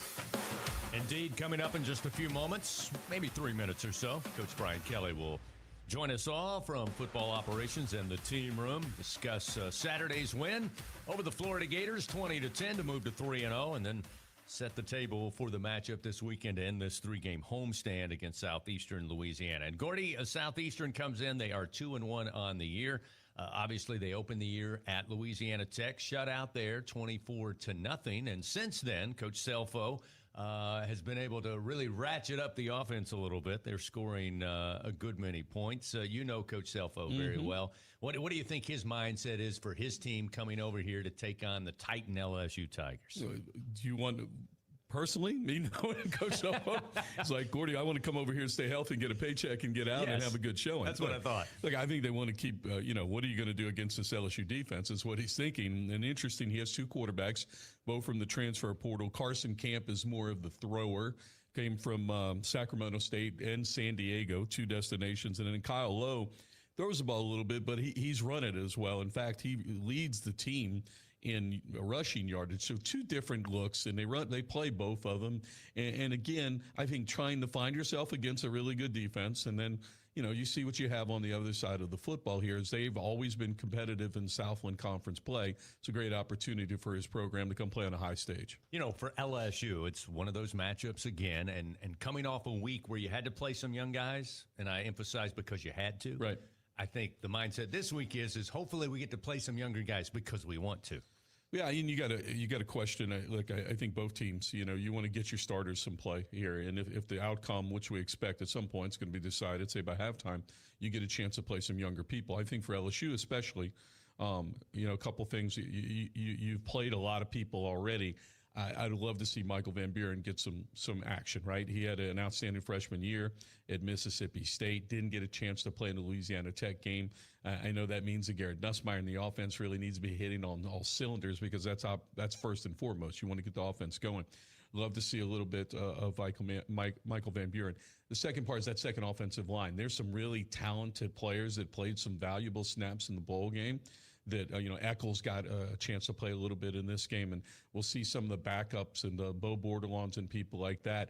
This is a good chance for them to get some experience if you're able to get up.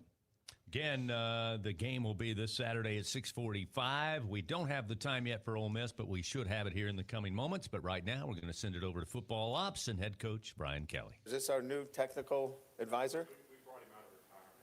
You came out of retirement for this? You're crazy. You're nuts. All right. Before I get to the game in Southeast Louisiana, I want to go back to the press conference after the game. I've texted with Mike and offered my apology to him for the way I handled the questioning. I think it's important to understand that, my standards relative to how we work with the media on a day-to-day basis need to be higher.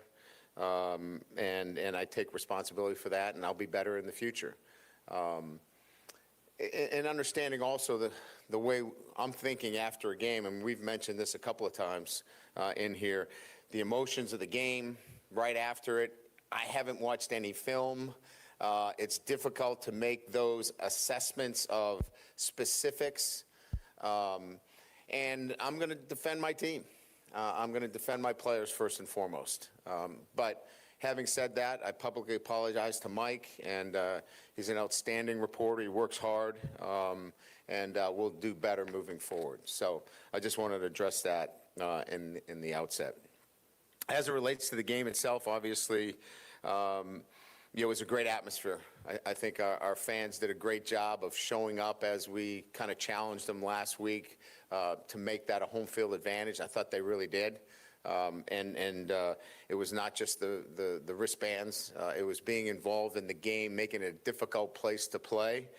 And then, in terms of how we played, look, and I think we're all kind of getting a sense of an identity that our football team is forging, and that is, we had 5 turnovers and 5 interceptions. I think it's the first time in the history of LSU football that we've had 5 in a game. And we're going to play to that strength.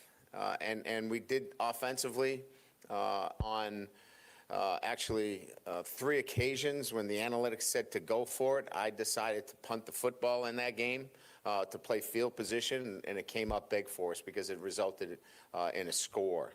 So, we played a tough opponent. That Florida team was desperate in the way they played. Their defense is stout and physical, and they're a football team that is difficult to play. And I'm proud of our guys' performance. They overcame early on in the game the loss of their leader on defense, and that's a difficult thing emotionally. And our guys hung in there. Our next man in mantra was on display. I'd always wanted to get all the Weeks boys in the game, and I did. I just didn't get them all at the same time. And that's having the the vision to know that depth is going to be counted on. And Devon Keys came in, played a great game in Witt's absence. He went from 42 plays the week before to 88. And so just to be prepared to step in and do the kind of job he did, I thought was outstanding. Obviously, from an SEC standpoint, Deshaun Spears was named the Defensive SEC Player of the Week, deservingly so. He was really good and has been in our nickel coverage. Read the eyes of the quarterback, stole one, brought it back for a touchdown, and had another interception later. So really, really pleased with his performance. The rest really is the flow of the game. Going back to after watching the film and being able to answer the question from an offensive line standpoint and running the football, where we've got to get better is technically. Our guys are playing hard. They are locked in. We've got to be better in terms of technique. This is a big week for us, in terms of developing the technique and the experience that we have, and still being consistent with running the football. And I was happy with that. Our play calling never put us in a situation where we were so far behind the chains that it became a situation where we put the ball in harm's way. We've got to convert some third down situations. So when we look at this from a bigger picture standpoint, third down conversions are really what we need to do a better job with, third and short in particular. So that's the work that we'll see a lot of moving forward because we're going to be in a number of those situations. So that's Florida. We move on to Southeastern. Look, there's a number of guys on this roster that are going to be playing here in Tiger Stadium with an edge. And what's important for us is to prepare this week with a sense of urgency. Based upon my comments here, there's some things that we've got to get better at. And not just on offense. It's offense, defense, and special teams. So this is an important week for us because after this, we get into a gauntlet of games with SEC opponents. So get better this week in practice. Have a sense of urgency. So when we perform on Saturday, we're putting out a great performance. And that, to me, is the most important thing relative to our preparation.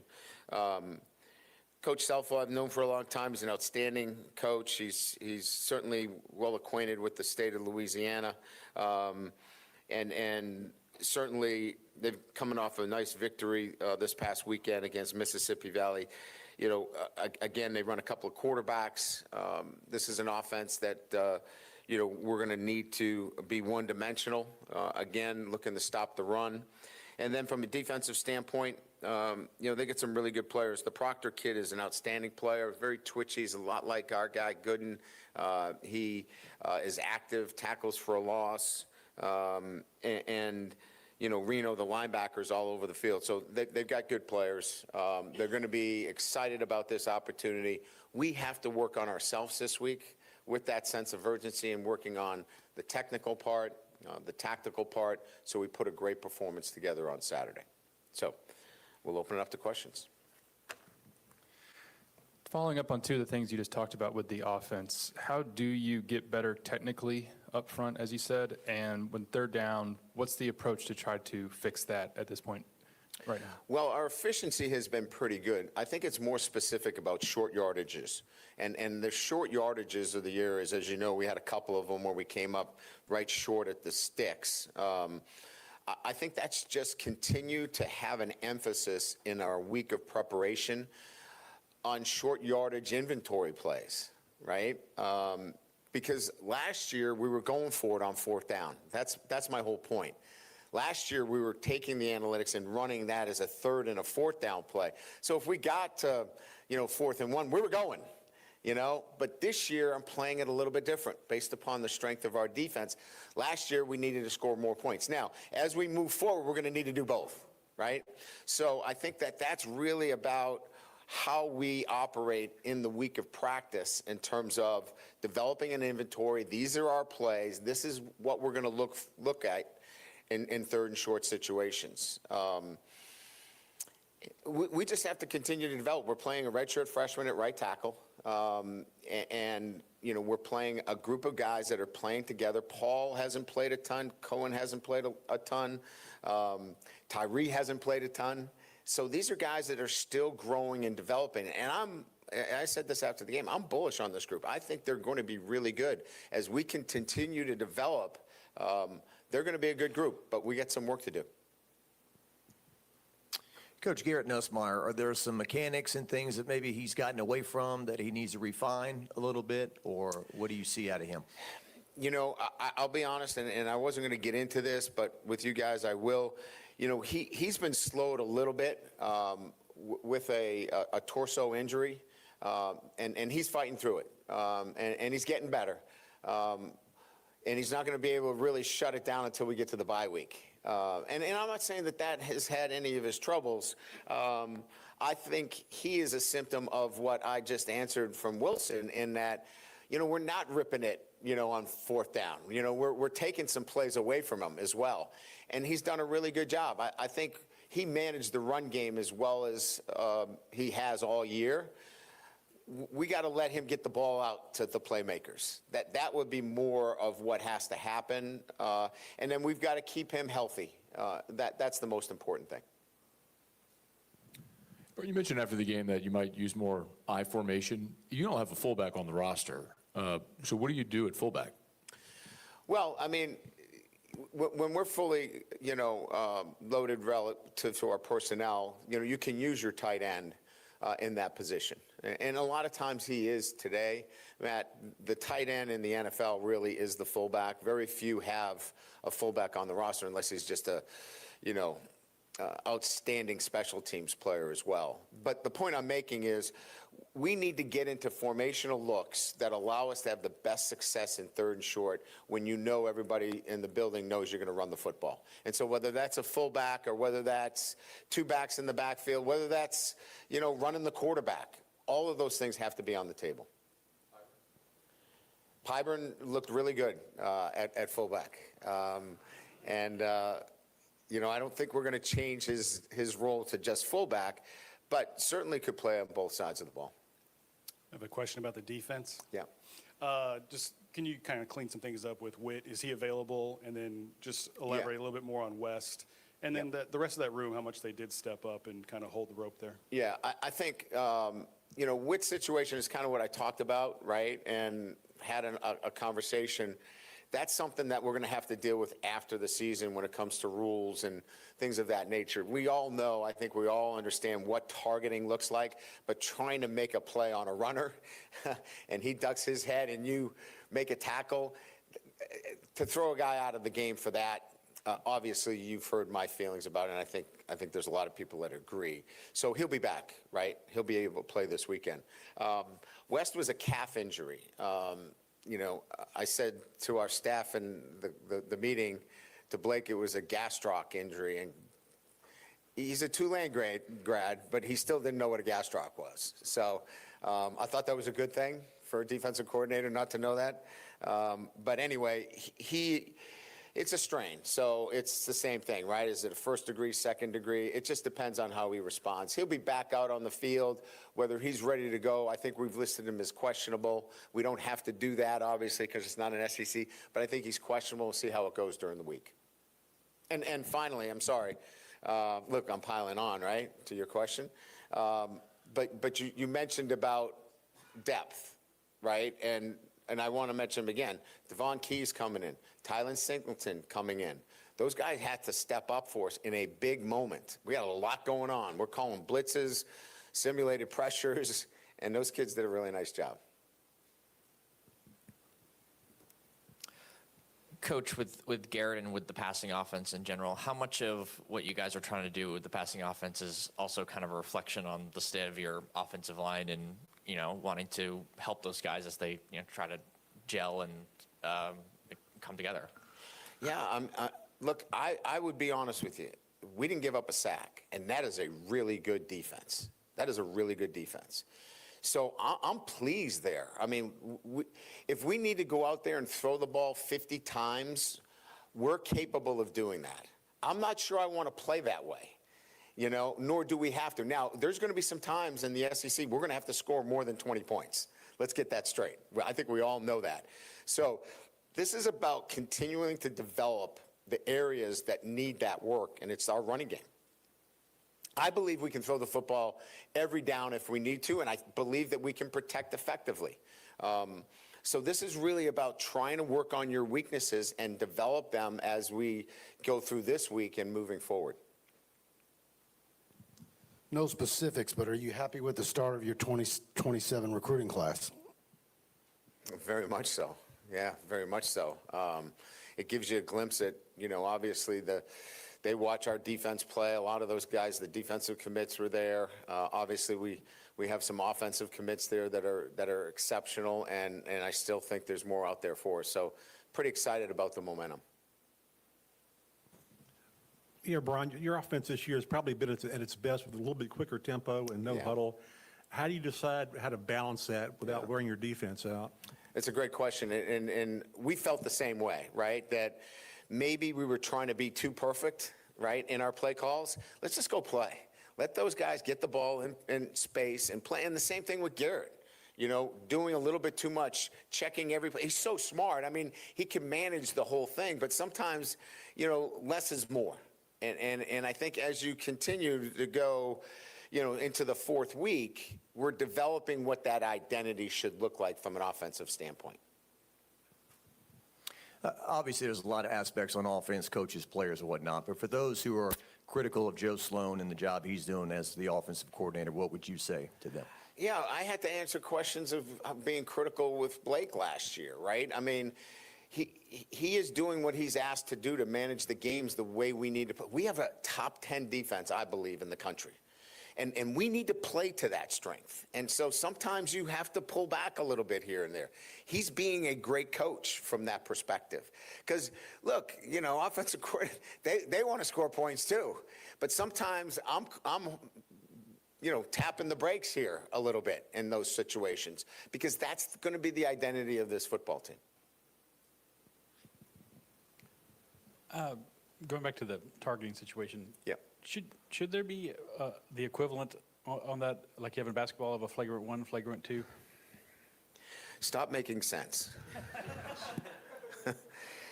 I feel the same way. Like, here's what happens. When that argument is made, right, unfortunately, on the other end, they immediately say, well, targeting is down, concussions are down. But a guy sat out a game, and I don't know how to coach him differently. Like, I don't know what to tell him to do differently. And you're going to throw him out of the game. That makes no sense to me. So I think common sense at some time has got to get involved in targeting. And if common sense gets involved, maybe we'll get an answer.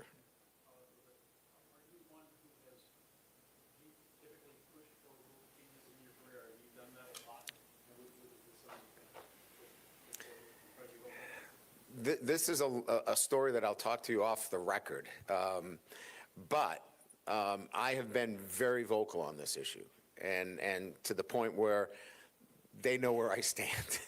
And so I think this is really a discussion that's going to have to take place after the season when, I'm going to say it again, like-minded people that have common sense look at it and go, okay, that's not what really targeting is. Coach, the torso situation with Garrett, has that affected the play calling strategically? No. At all? Okay. No, come Saturday, he's good to go. We've limited him a little bit during the week because of some tightness that he's had in his torso. It's an upper body injury that you want to be careful with how many reps he's getting throwing the football. So he's overcoming that. But we cut him down substantially. I think he's on the other side of that, but we had to be really careful with him the first few weeks. So it eventually may go away, or? Oh yeah, and I think with the bye week after Ole Miss, we should be in a great place. And Coach, over here, obviously the safety room has become a major strength for the team defensively, and AJ and Tamarcus, the way that they played as well, has been a strength. But a breakout performance from Deshaun, how does that kind of factor in with a breakout performance like that to get him some more playing time? Well, I think for Deshaun, more than anything else, confidence, right? You know, people ask me all the time, well, how do you build confidence in your group? Go make a play. Well, he made a couple. And so I think his confidence will grow, and with that confidence growing, I think we'll continue to see his growth. Because if you've got 3, 4 with Jordan Gilbert, who's an experienced player, now you put yourself in a really good position there. I just want to ask, you took one for the team the other night, calling the timeout. How many times has that happened to you in your career? First time in 35 years. I got my butt kicked. I know a lot of people were happy with that. But I'm telling you, it's kind of an awkward situation because I was running down the sideline to call a timeout because, as you know, we ran the ball. And Caden bounced outside, and he didn't get out of bounds. So the clock was running. So I just was running to get to the official. And Weston Davis and one of their linebackers was locked up. I never saw him. And I ended up in the first row. Nobody wanted to pick me up either, which I thought was crazy, but it got me pretty good. I don't want to be flippant and say that I was in the concussion protocol because that's a serious thing, but I probably could have been. You bounced right back up, though, right? Yeah, I think I'm going to stick with that story. I bounced right back up. Sorry, just to follow up again on Nuss. When did that happen? In camp. Yeah, in camp. Okay. And it's a product of a lot of throws. He worked a lot this summer, a lot of throws. This was really about more of a management and shutting him down a little bit during the week. And I think, as I said, I think he's on the other side of it, but we had to be careful with him. Sorry to keep harping on it, but I'm just trying to clarify. Like, is that something that has affected the downfield passing game in any way in game? No, but we don't, you're not working on it as much in practice. So, when you get your shots, you want to be able to take them, but we're not doing it a lot in practice. We're starting to pick up that pace. We started a little bit last week. We'll continue to pick it up more this week.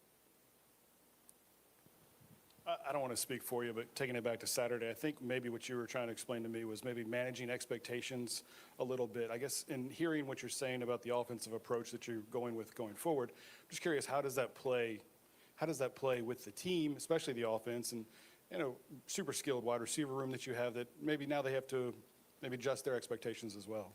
Yeah, I think if you look at the way we've utilized all of those receivers, we're all getting them involved. I think we got to get Chris Hilton involved more, right? In the vertical passing game. But I guess what I was trying to say more than anything else is that from an offensive standpoint, we know what we have as a team. And I'll give you an example, and maybe I shouldn't even do this, but I'm going to do it anyway. I walked into the post-game locker room with our coaches. And you can imagine our defensive coaches were pretty happy, right? They were pretty happy. Our offensive coaches were really reserved and maybe expecting that they were going to get the paint peeled off the room. And I said, listen, this is how you win games. You have to manage games. And this one we managed. Last year, the stats were the exact opposite against Florida. And we lost that game. This was about managing a game, and at the end of the day, my job is to win football games for LSU. That's how we had to win the game, and that's what I was referring to more than anything else is, yeah, I know it didn't look the way it wants to be, but trust me, that offense is going to have to score a ton of points at some time during the year, and we're going to have to turn that loose because our defense might just not play as well as they have been playing. We have a great defense, and when we get into games like that, I'm going to make sure that we minimize any of the mistakes that could be made on offense. You kind of just alluded to it, but did last year's result at Florida, in particular their defensive pressure, affect your game plan going in, or is the way the game played out strategically just because of how the game was playing out? I'll give you an example. Going into the game, they played 3 down 4% of the time. In this game, they played it 54% of the time. We have to be able to learn on the run and adapt. And we have some young guys that are playing for the first time that are learning and adapting as they go. Now, that's on coaching too. Like when I go in there and you tell me that 4% of the fronts are over Joel, which is their 3 down look, I'm like, okay, well then that should be reflected in how much they see it during the week, right? We saw it almost 54% of the time. And there were some things that we struggled with the 4 technique. The 4 technique is hard to cut off. The 4 technique is hard to double team up to the next level.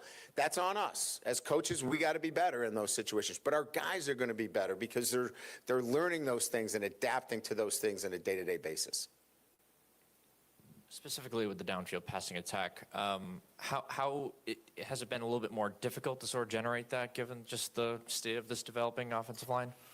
No, I really, in answering your question earlier, I'm really pleased with our protection. I think it's a strength. The 2 tackles are really good. Their kick slide, their ability to stay square, those were really good ends. I mean, they're SEC top-tiered players on that defensive side of the ball. That's a rugged group, as good as we're going to see. They're rugged. Clemson was really good, too, and we protected the quarterback well. So it's not really about an issue, Koki, of we don't feel like we can protect them. I think it's more about, I think we're trying to be perfect, and we don't have to. Catch it, get it out, let's go. And a little bit more of that, I think, is what we should be about, and then we will be. Good, thank you. Thanks, Mike. Appreciate you. Coach Brian Kelly this week with the Brian Kelly press conference as LSU gets ready to take on Southeastern Louisiana. As you could tell, Coach talking a lot about coming out of last week's win over the Florida Gators 20-10. And a little bit about some of the good news with some players coming back and what they want to work on offensively coming up this week against the Lions with a 6:45 kickoff. We'll take our final break, wrap things up after this. It's the Brian Kelly press conference. All right. It's a beautiful day for football here at the stadium, and we're just about ready for kickoff. Score 0-0. And suddenly, I'm in the mood for a Coke Zero Sugar. Real Coke taste, zero sugar. Now that's a winning combo. Yeah, crisp, refreshing. That hits the spot. When it comes to great taste, Coke Zero Sugar is always on the scoreboard. Caesars Sportsbook is the only sportsbook app with Caesars Rewards. Bet on gridiron action and earn perks in every game like hotel stays, bonus bets, game tickets, and more. Download the app using promo code RADIO20X and place your first bet of $1 or more for a chance to double your winnings on your next 20 bets. Open to new users in Louisiana who are 21 or older. Licensed through Horseshoe Bossier City and Caesars New Orleans. Max bet of $25 for boosted winnings. Max additional winnings, $2,500 per bet. Profit boost tokens expire 14 days after receipt. If you or someone you know has a gambling problem, call 1-800-GAMBLER. When it comes to celebrating life, there's no better place than Ruffino's. With locations in Baton Rouge and Lafayette, Ruffino's is a steak, seafood, and Italian-inspired restaurant that focuses on the celebration of life, regardless of the occasion. Whether it's the food they serve or the service they provide, their goal is to ensure a remarkable experience for their guests that is always remembered. To view our menu, visit Ruffino'sRestaurant.com. Ruffino's, where Louisiana comes to celebrate life. Fast and can be deadly. Never leave a child in a car. A message from NHTSA and the Ad Council. LSU Tiger fans are gearing up with real Tigers apparel and merchandise from the official online store at lsushop.net. Get jerseys, sideline gear, polos, t-shirts, hats, official team merchandise from Nike, accessories, and much more. Over 3,600 products, all shipped right to your door. Head to the place real Tiger fans go for the selection only real Tiger fans get at lsushop.net. That's a wrap on this week's Brian Kelly press conference, presented by the Louisiana Farm Bureau Federation. For last-minute news and notes, once again, here is Chris Blair. This coming Saturday night, the final of a 3-game homestand here early in the season. It'll be LSU and Southeastern Louisiana. Kickoff at 6:45. Coming up later this week, we'll be at TJ Ribs Thursday night, 7 p.m. for the Brian Kelly Show, presented by Our Lady of the Lake Help. And then on Saturday, we'll get things started once again at 4:30 with Hunt Palmer, Marlon Favorite, Brandon Taylor. They'll start us off with LSU Game Day. Then Jacob Hester, Gordy Rush will join me inside legendary Tiger Stadium for LSU and Southeastern. One final news and note. Big weekend coming up September 27th. Some key SEC games. Out of conference, Arkansas going to host Notre Dame. That will start the day at 11 a.m. Central. LSU and Ole Miss will meet in Oxford at Vaught-Hemingway. That one, the national afternoon ABC game, kickoff around 2:30. It'll be Tennessee at Mississippi State in the afternoon at 3:15 on SEC Network. And then the nightcap on ABC will be Alabama and Georgia. So again, the SEC announces the start times and kickoff times for September 27th. And LSU and Ole Miss will renew their rivalry at 2:30 Central Time on the 27th in Oxford. That's going to wrap things up for us. Live at Lunch with Ott and Hanny. Live from Chris's Specialty Foods on Highland Road.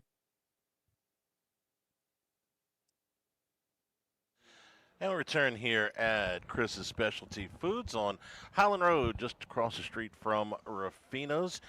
Brian Kelly, in the press conference, we had a chance to sample some of the wares here during the break. I had the soft shell crab po' boy, which was outstanding. You can't go wrong with that. Great. You cannot go wrong with that. Kind of they have the lobster roll. I did the crawfish roll, so it's done the same way with plenty of Louisiana crawfish there, and with the baked potato, kind of the twice baked potato casserole. Man, you talk about good stuff. So Max had big old plate of fried catfish and fries. So yeah, everybody happy over here. Nice crowd over here on a Monday here in the deli, part of Chris's Specialty Meats. So serving daily plate lunch specials, 11 a.m. to 2 p.m. Also catering off-sites. MMR down the road's got 50 plate lunches. Going there here from Chris's Specialty Meats. Brian Kelly, on a bunch of different topics. It started off by doing what we talked about at the beginning of the show, which is he apologized for his little rant on Saturday night. So we'll move past that. The news of a torso injury to Garrett Nussmeier, that's new information.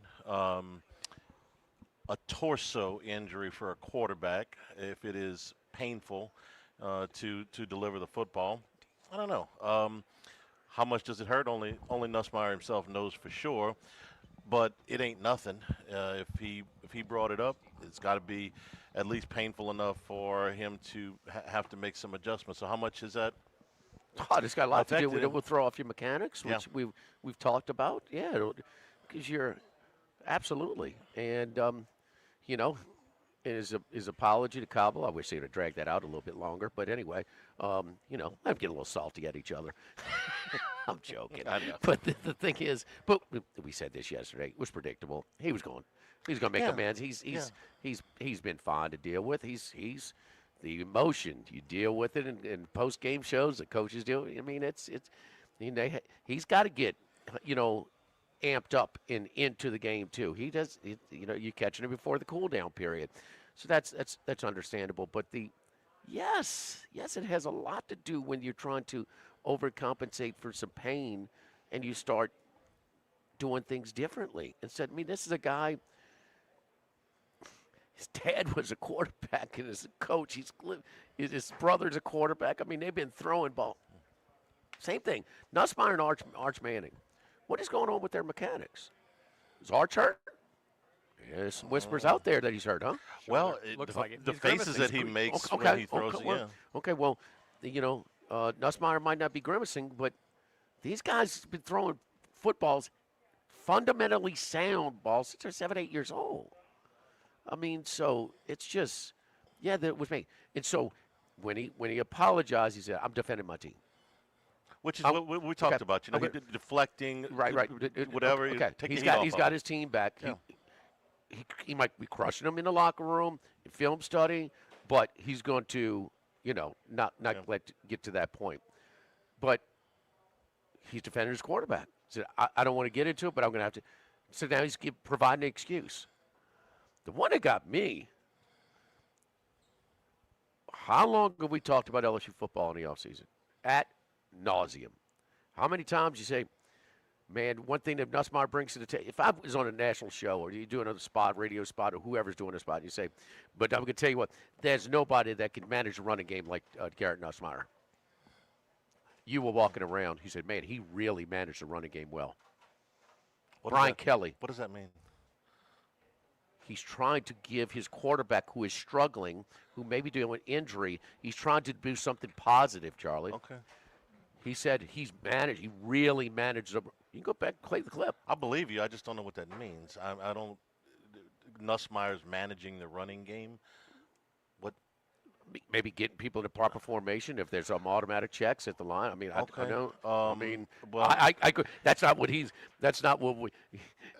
They are not managing the running game very well as a group. I don't know how much of that's on Nussmeier, but they're not running the football consistently. I mean, anybody They can talked see about that. that. Yeah, and he talked about possibly using the I formation. Okay, and I think it was Matt asked him, you don't have a fullback, so possibly using a tight end or even Jack Pyburn in that role. Lord knows Pyburn will hit you. I don't know what his technique is, but he don't mind contact. I know that about him.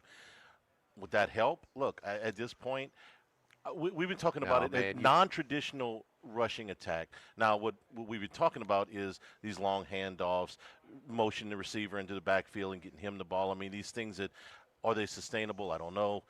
But whatever, if you think this will kickstart the run game, then by all means, I don't know if it'll work. It seems to me that that's something you'd have to practice a lot, and I don't know how much practice time that they are going to devote to How many that. times have you seen the first 3 games? None. I mean, not that I remember. So you don't want to They're do in it. They're in the gun most of the time. They're reaching for ideas to try and improve it. And that's it's fine. not what you want to do. I would, if they could go to the Notre Dame box, if it worked, I'm fine. But What did he say he's going to the eye? In this press conference, Yes, sir. he said, you know, So, take a I look, mean- take a look at, not exclusively, of course, but to get in the eye, you got to get under center. So, which they don't do a hell of a lot of. I don't know if you had been practicing I formation, spring, August, all that stuff. stick it in now. I don't know how many reps you can devote to that. But if a little bit of help would go a long way. I'm all for that. So at least they're acknowledging that, hey, look, we need to try something else. Let's see if this works. So I don't know. You're taking non-traditional fullbacks. You're going under center, which you don't do a lot of, and you're going to something that you haven't practiced. I wouldn't look for the I formation. I think okay. that's. Okay. I mean, he said it. It's not something I would have even thought to ask going to that. We'll see. You talked about the targeting call. I think we sort of covered that. Is it targeting? Yes. Do we like the rule? No. Well, at least I don't. I don't like the ejection part of the rule. I don't have any problem with that being a 15-yard penalty if you're trying. But he also said, and I said this in the post game because people were aggravated about it. Obviously, we were aggravated about it. It's doing what they instilled it. Concussions are down. To do. Concussions are down, and as long as that is the case, they are going to err. He can go to SEC meetings in Destin and make his case, but they're going to say, we put this rule in for concussions to go down. We put the rule in and concussions have gone down. We're done talking. I think 15 yards, though, I mean, I don't know of any coach that wouldn't want it to be just 15 yards without an ejection. Yeah. Now, you got to get into judgment, but, we've seen some vicious, dirty targeting plays that you got to, you always enter in dangerous territory when you're adding judgment for officiating crew. Yeah. But you got to do it. I mean, because there's that play was not as vicious as, trying to get in. It wasn't as dirty. It was very close to just a really damn good football. That's what I thought it was. Well, no, but his helmet hit his helmet first. And I mean, when you're coming at that speed, if the receiver lowers his head a little bit or adjusts his head, you're going to run that possibility. Well, guess what? They ain't reviewing him at that speed. I understand. And he also said, I can't coach it any different. I'm coaching the kid to do what he did. But you telling me that they won't do it? If all of your coaches told you, AD, hey, look, this is severe, but it's got to have some sort of malicious element to it. Some sort of dirt. I mean, you've seen enough plays, Charlie. Yes. You know what's malicious and what's not. I think I watched football for I'm going to say a good 10 years of my life before I ever saw somebody thrown out of a football game. For something that happened on the field of play. Yeah. The first one I can ever remember was that lineman, I think his name was Grant, picked Jim McMahon up and body slammed him after an interception. Yeah, the Packers. Yeah. And they should have. It was a dirty ass play. 86, 87, something like that. Yeah. And it was a dirty ass play, and he hurt him, and he should have been thrown out of the game. But picked up the quarterback and body slammed He him. did. From behind. Imagine that. He picked him up from behind and body slammed. But I don't think that the ejections, it's got to be pretty doggone severe to in the field of play. Now, if you're on the sideline and you take a punch at somebody or something like that, then yeah. But no, I don't think. I know how hard those kids work. I know how much time they put into it. I know how special. When you hear Dixon and Hester and Flynn and those guys talk about what the Florida game meant to them, you bust your ass all year to play 12 of these things, and then you throw them out in 3 plays because the guy's hustling and makes a tackle. I don't think that. That's $1,000 worth of punishment for a $50 crime. That's in my opinion. I got no problem with a 15-yard penalty, or if you do it twice, okay? Like, hey, you got a warning. I want Brian Kelly to do it when it doesn't affect his team, though. It would be more effective if you used. I would be a little bit more receptive with you. Oh wait, you're looking out for the best interest of the game and not just your sour grapes over a call. Right, and he's talking about this because it just happened. But when he goes to SEC meetings, you show other examples. You say, hey, look, this kid from Tulsa, that shouldn't have been thrown out. And I don't, for what it's worth, I don't think that it's going to change. Nobody. Did you see the hit on Sellers? I still haven't seen the hit on Sellers. I went straight from post game to football Sunday and straight here this morning. I still haven't seen the hit on him. You told me that, and I haven't seen Beamer go ballistic either. Gosh. Max, you see it? I didn't think it was dirty. No, I didn't think it was dirty either. Just some helmet No. contact. I think he was. Wasn't quite a launch, was it? I mean, it just seemed like a. It's a penalty. Yeah. It's a penalty. Okay. You know? Well, the difference between penalty and ejection. Yeah. That's kind Yeah. of where you lose me a little bit. I think it's Beamer doing that because he knows he's out for that game and probably the next one as well. And Sellers maybe a little sketchy with his passing. He was and he was off to his best passing start maybe of his career. I mean, They didn't score anymore after he left. Yeah, it was. I think it's more he's irate because Sellers without them, their roster's not. It's not the roster they had last year. So Sellers with another year, he's going to be asked to carry much more of the load this year. And so even the backup comes in. Sellers may be inconsistent with his arm from game to game, and he has been this year, but he gives him a chance. He's a threat, yeah. He gives him a chance, yeah. We're brought to you by the Thibodaux store and the Pierre Part store, 900 St. Patrick Highway in Thibodaux and Highway 70 in Pierre Part. We'll tell you once again about the tailgating supplies that you can get at these places, all the way from your big green egg cookers all the way down to your smaller grills and griddles, all of your accessories. So if you're going out tailgating or you're updating or installing your outdoor kitchen, this is the place that you need to go. Jimmy, you made your trip right before the season started, got yourself locked in for the year. I love it, man. It's I've got all my goodies. I'm going to pull some things over here from Chris's today, man, and go home for the got a double header. Got the Texans. It's my 5th pick. On Football Sunday going at 6, and then we got the Raiders and the Chargers tonight. So I'm going to get that green egg going tonight and throw some of the things over here. Got my brush, my tongs, and spoons, all kinds of good stuff. The charcoal for the green egg. I mean, you name it. So the cast iron indirect heating plate that you put on is ideal for wings. So, I mean, you talk about making idiot-proof. So all the different gadgets for your outdoor kitchen, for your tailgate, any on-site type of cooking that you do, man, they've got it. Burners and fryers and gadgets, everything at the Thibodaux store and the Pierre Part store. It is a must if you enjoy outdoor cooking like I do. 900 St. Patrick Highway in Thibodaux, Highway 70 in Pierre Part, and online it's thethibodauxstore.com. Back here at Chris Specialty Foods, live at lunch, 104.5 ESPN Baton Rouge. Live at lunch. Attention vehicle owners. Before you trade your transportation, let K&M Automotive give your vehicle a new lease on life with a Hang on a second. Okay.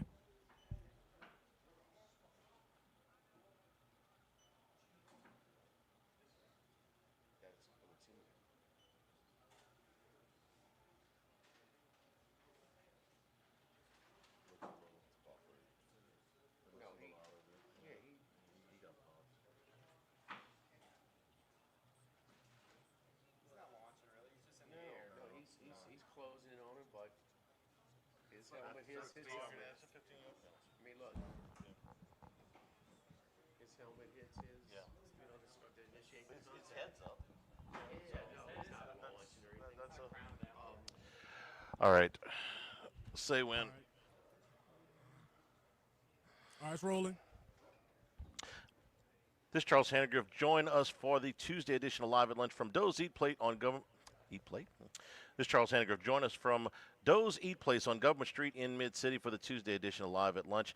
11 a.m. start. Andy Isco joins us from Las Vegas. Greg Bowser to talk about the Tigers, and we do first class, second class, no class. Live at Lunch, 11 a.m. Tuesday from Doe's on 104.5 ESPN Baton Rouge.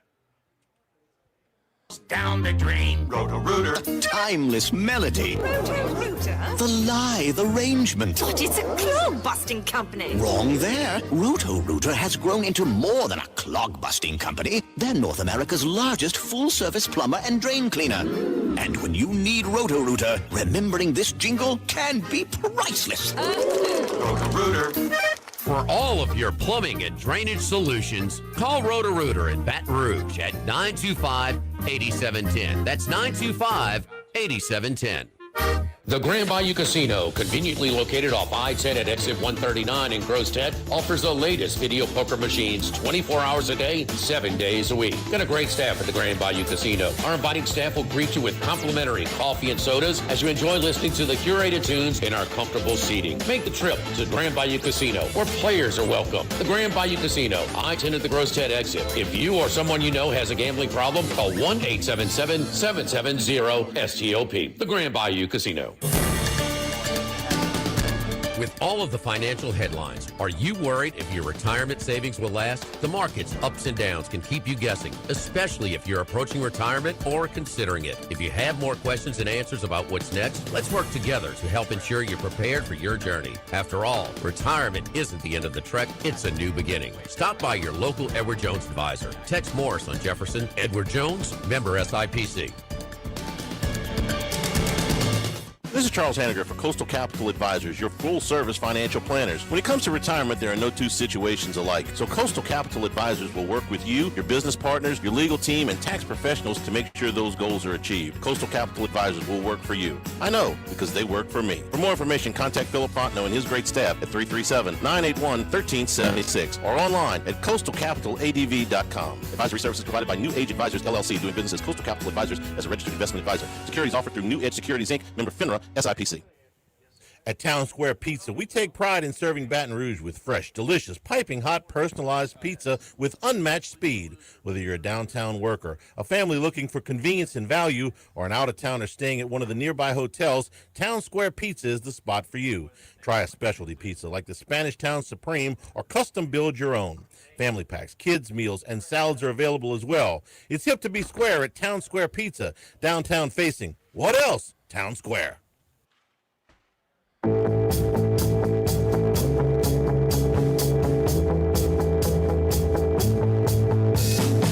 Live at lunch with Ott and Hanny. Live from Chris's Specialty Foods on Highland Road. Back here at Chris Specialty Foods, live at lunch. I'm going to get some seafood stuffed bell peppers. Some. What time should I be there? You come over, Charlie. You come over. We got doing some sausage. Doing some of the sausage and doing I'm gonna do some of those bacon wrapped cream cheese and jalapeno chicken thighs. Everything's marinated, everything's ready to go, so we got it all for you then. So I'll bring brownies or something, Jimmy. Brownies. I'll bring something. You don't want me to cook. I'll bring something. Don't come empty-handed, right? That's it. That's it. Jimmy, how long did Tom Dempsey's field goal record stand? So that was 69 or so. Okay. And it lasted until what? I about think 15 years ago. Elam broke it in Elam in Denver. Elam tied it. Yeah. In Denver. Look, what has higher altitude, New Orleans or Denver? I think Denver. I mean, it says uptown. I don't know if the elevation goes up when you go uptown to Tulane Stadium. I remember when it got broken, and then they said, well, Tom Dempsey still holds the record at sea level. Yeah. But forever. Forever, Charlie, forever. Now we got teams that are getting themselves in position with running plays to kick 64-yard field goals. Setting up 55, 58-yard field goals. Brandon Aubrey's 64-yard kick to send it to overtime. Wow. Would have been good from 70. I think he had 8 to 10 yards. He was up the net, man. Yeah. My favorite tweet of the day yesterday, Mina Kimes, after the Cowboys signed Clowney right after the game, or at least Jerry Jones announced it, Mina Kimes said they realize they can't afford to waste Brandon Aubrey's prime.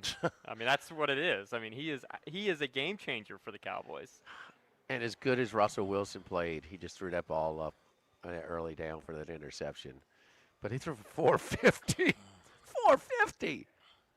Stung a little bit, Max. Malik made a nice catch, man. I mean, it was just. You were against him? Yes, I had the Broncos -1. Good number. Oof. The Broncos. Oh, we were talking about the Cowboys. Oh, I had the Cowboys. I know. That's what I'm saying. You had the Cowboys in the survivor pool. My heart was even beating. In week 2, I was like, come on. I can't be out in week 2. And how about Carolina down 24? They got the ball driving. They're 25 yards away from winning that one. They went to prevent. Bryce Young gets in rhythm. Then they're trying to start defend him, and then they start throwing penalties on the guard. Yeah, that was almost No carnage in Survivor yet. Oh, they had 1,000 people got knocked out yesterday. Really? Uh-huh. On. Pitts, not just one game, total. Okay. Good. I mean, that's Good 1,000. news. That's 1,000. What was the biggest? No, it's not one of the top 5. Yeah, we haven't seen the big blow Pittsburgh was like 450, but then you got the Dolphins had some. Who in their right mind would have picked the Dolphins yesterday? You got people that are trying to go I guess against the grain because they feel that's the only way they're going to make up ground.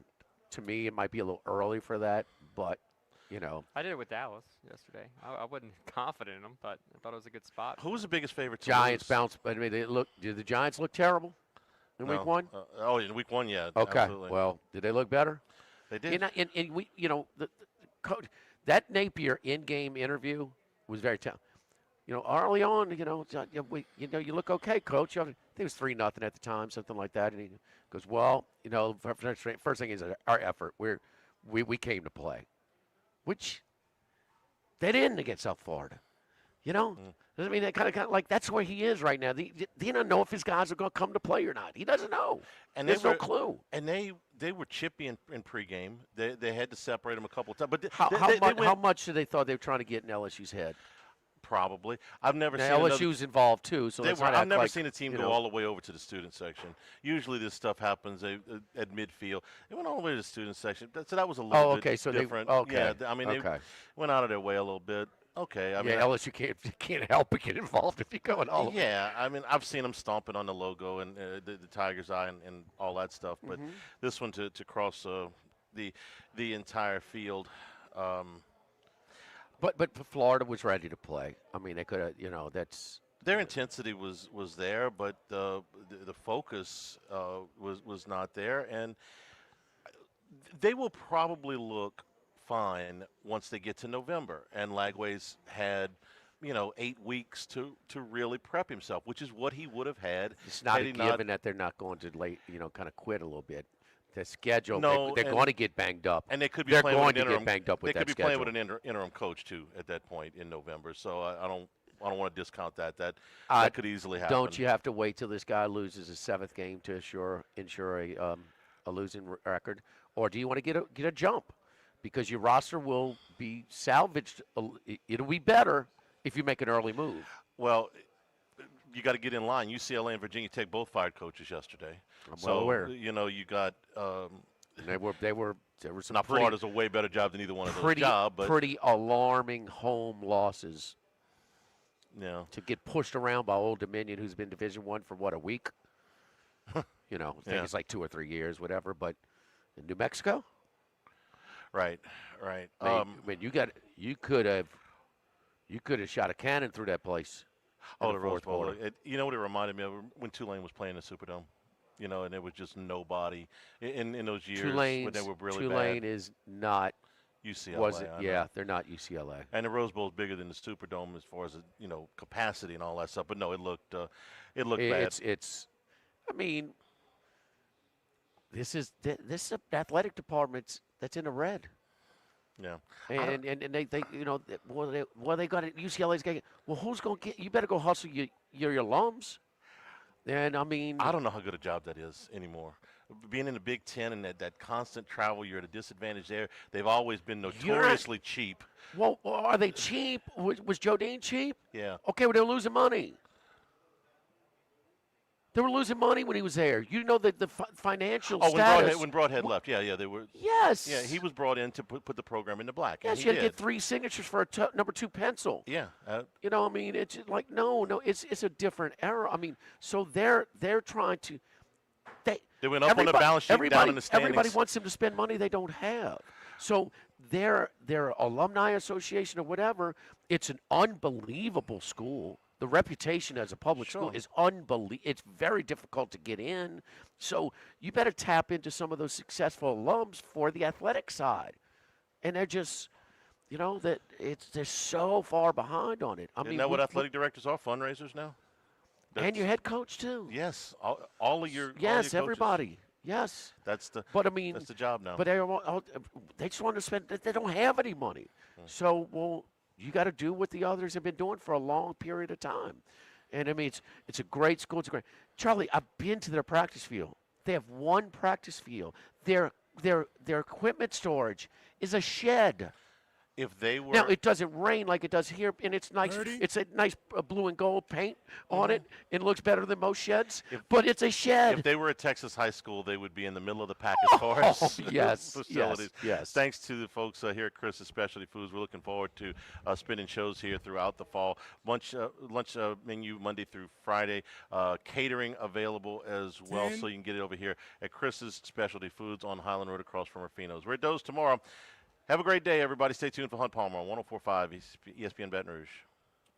Live at lunch. Go Automotive has a great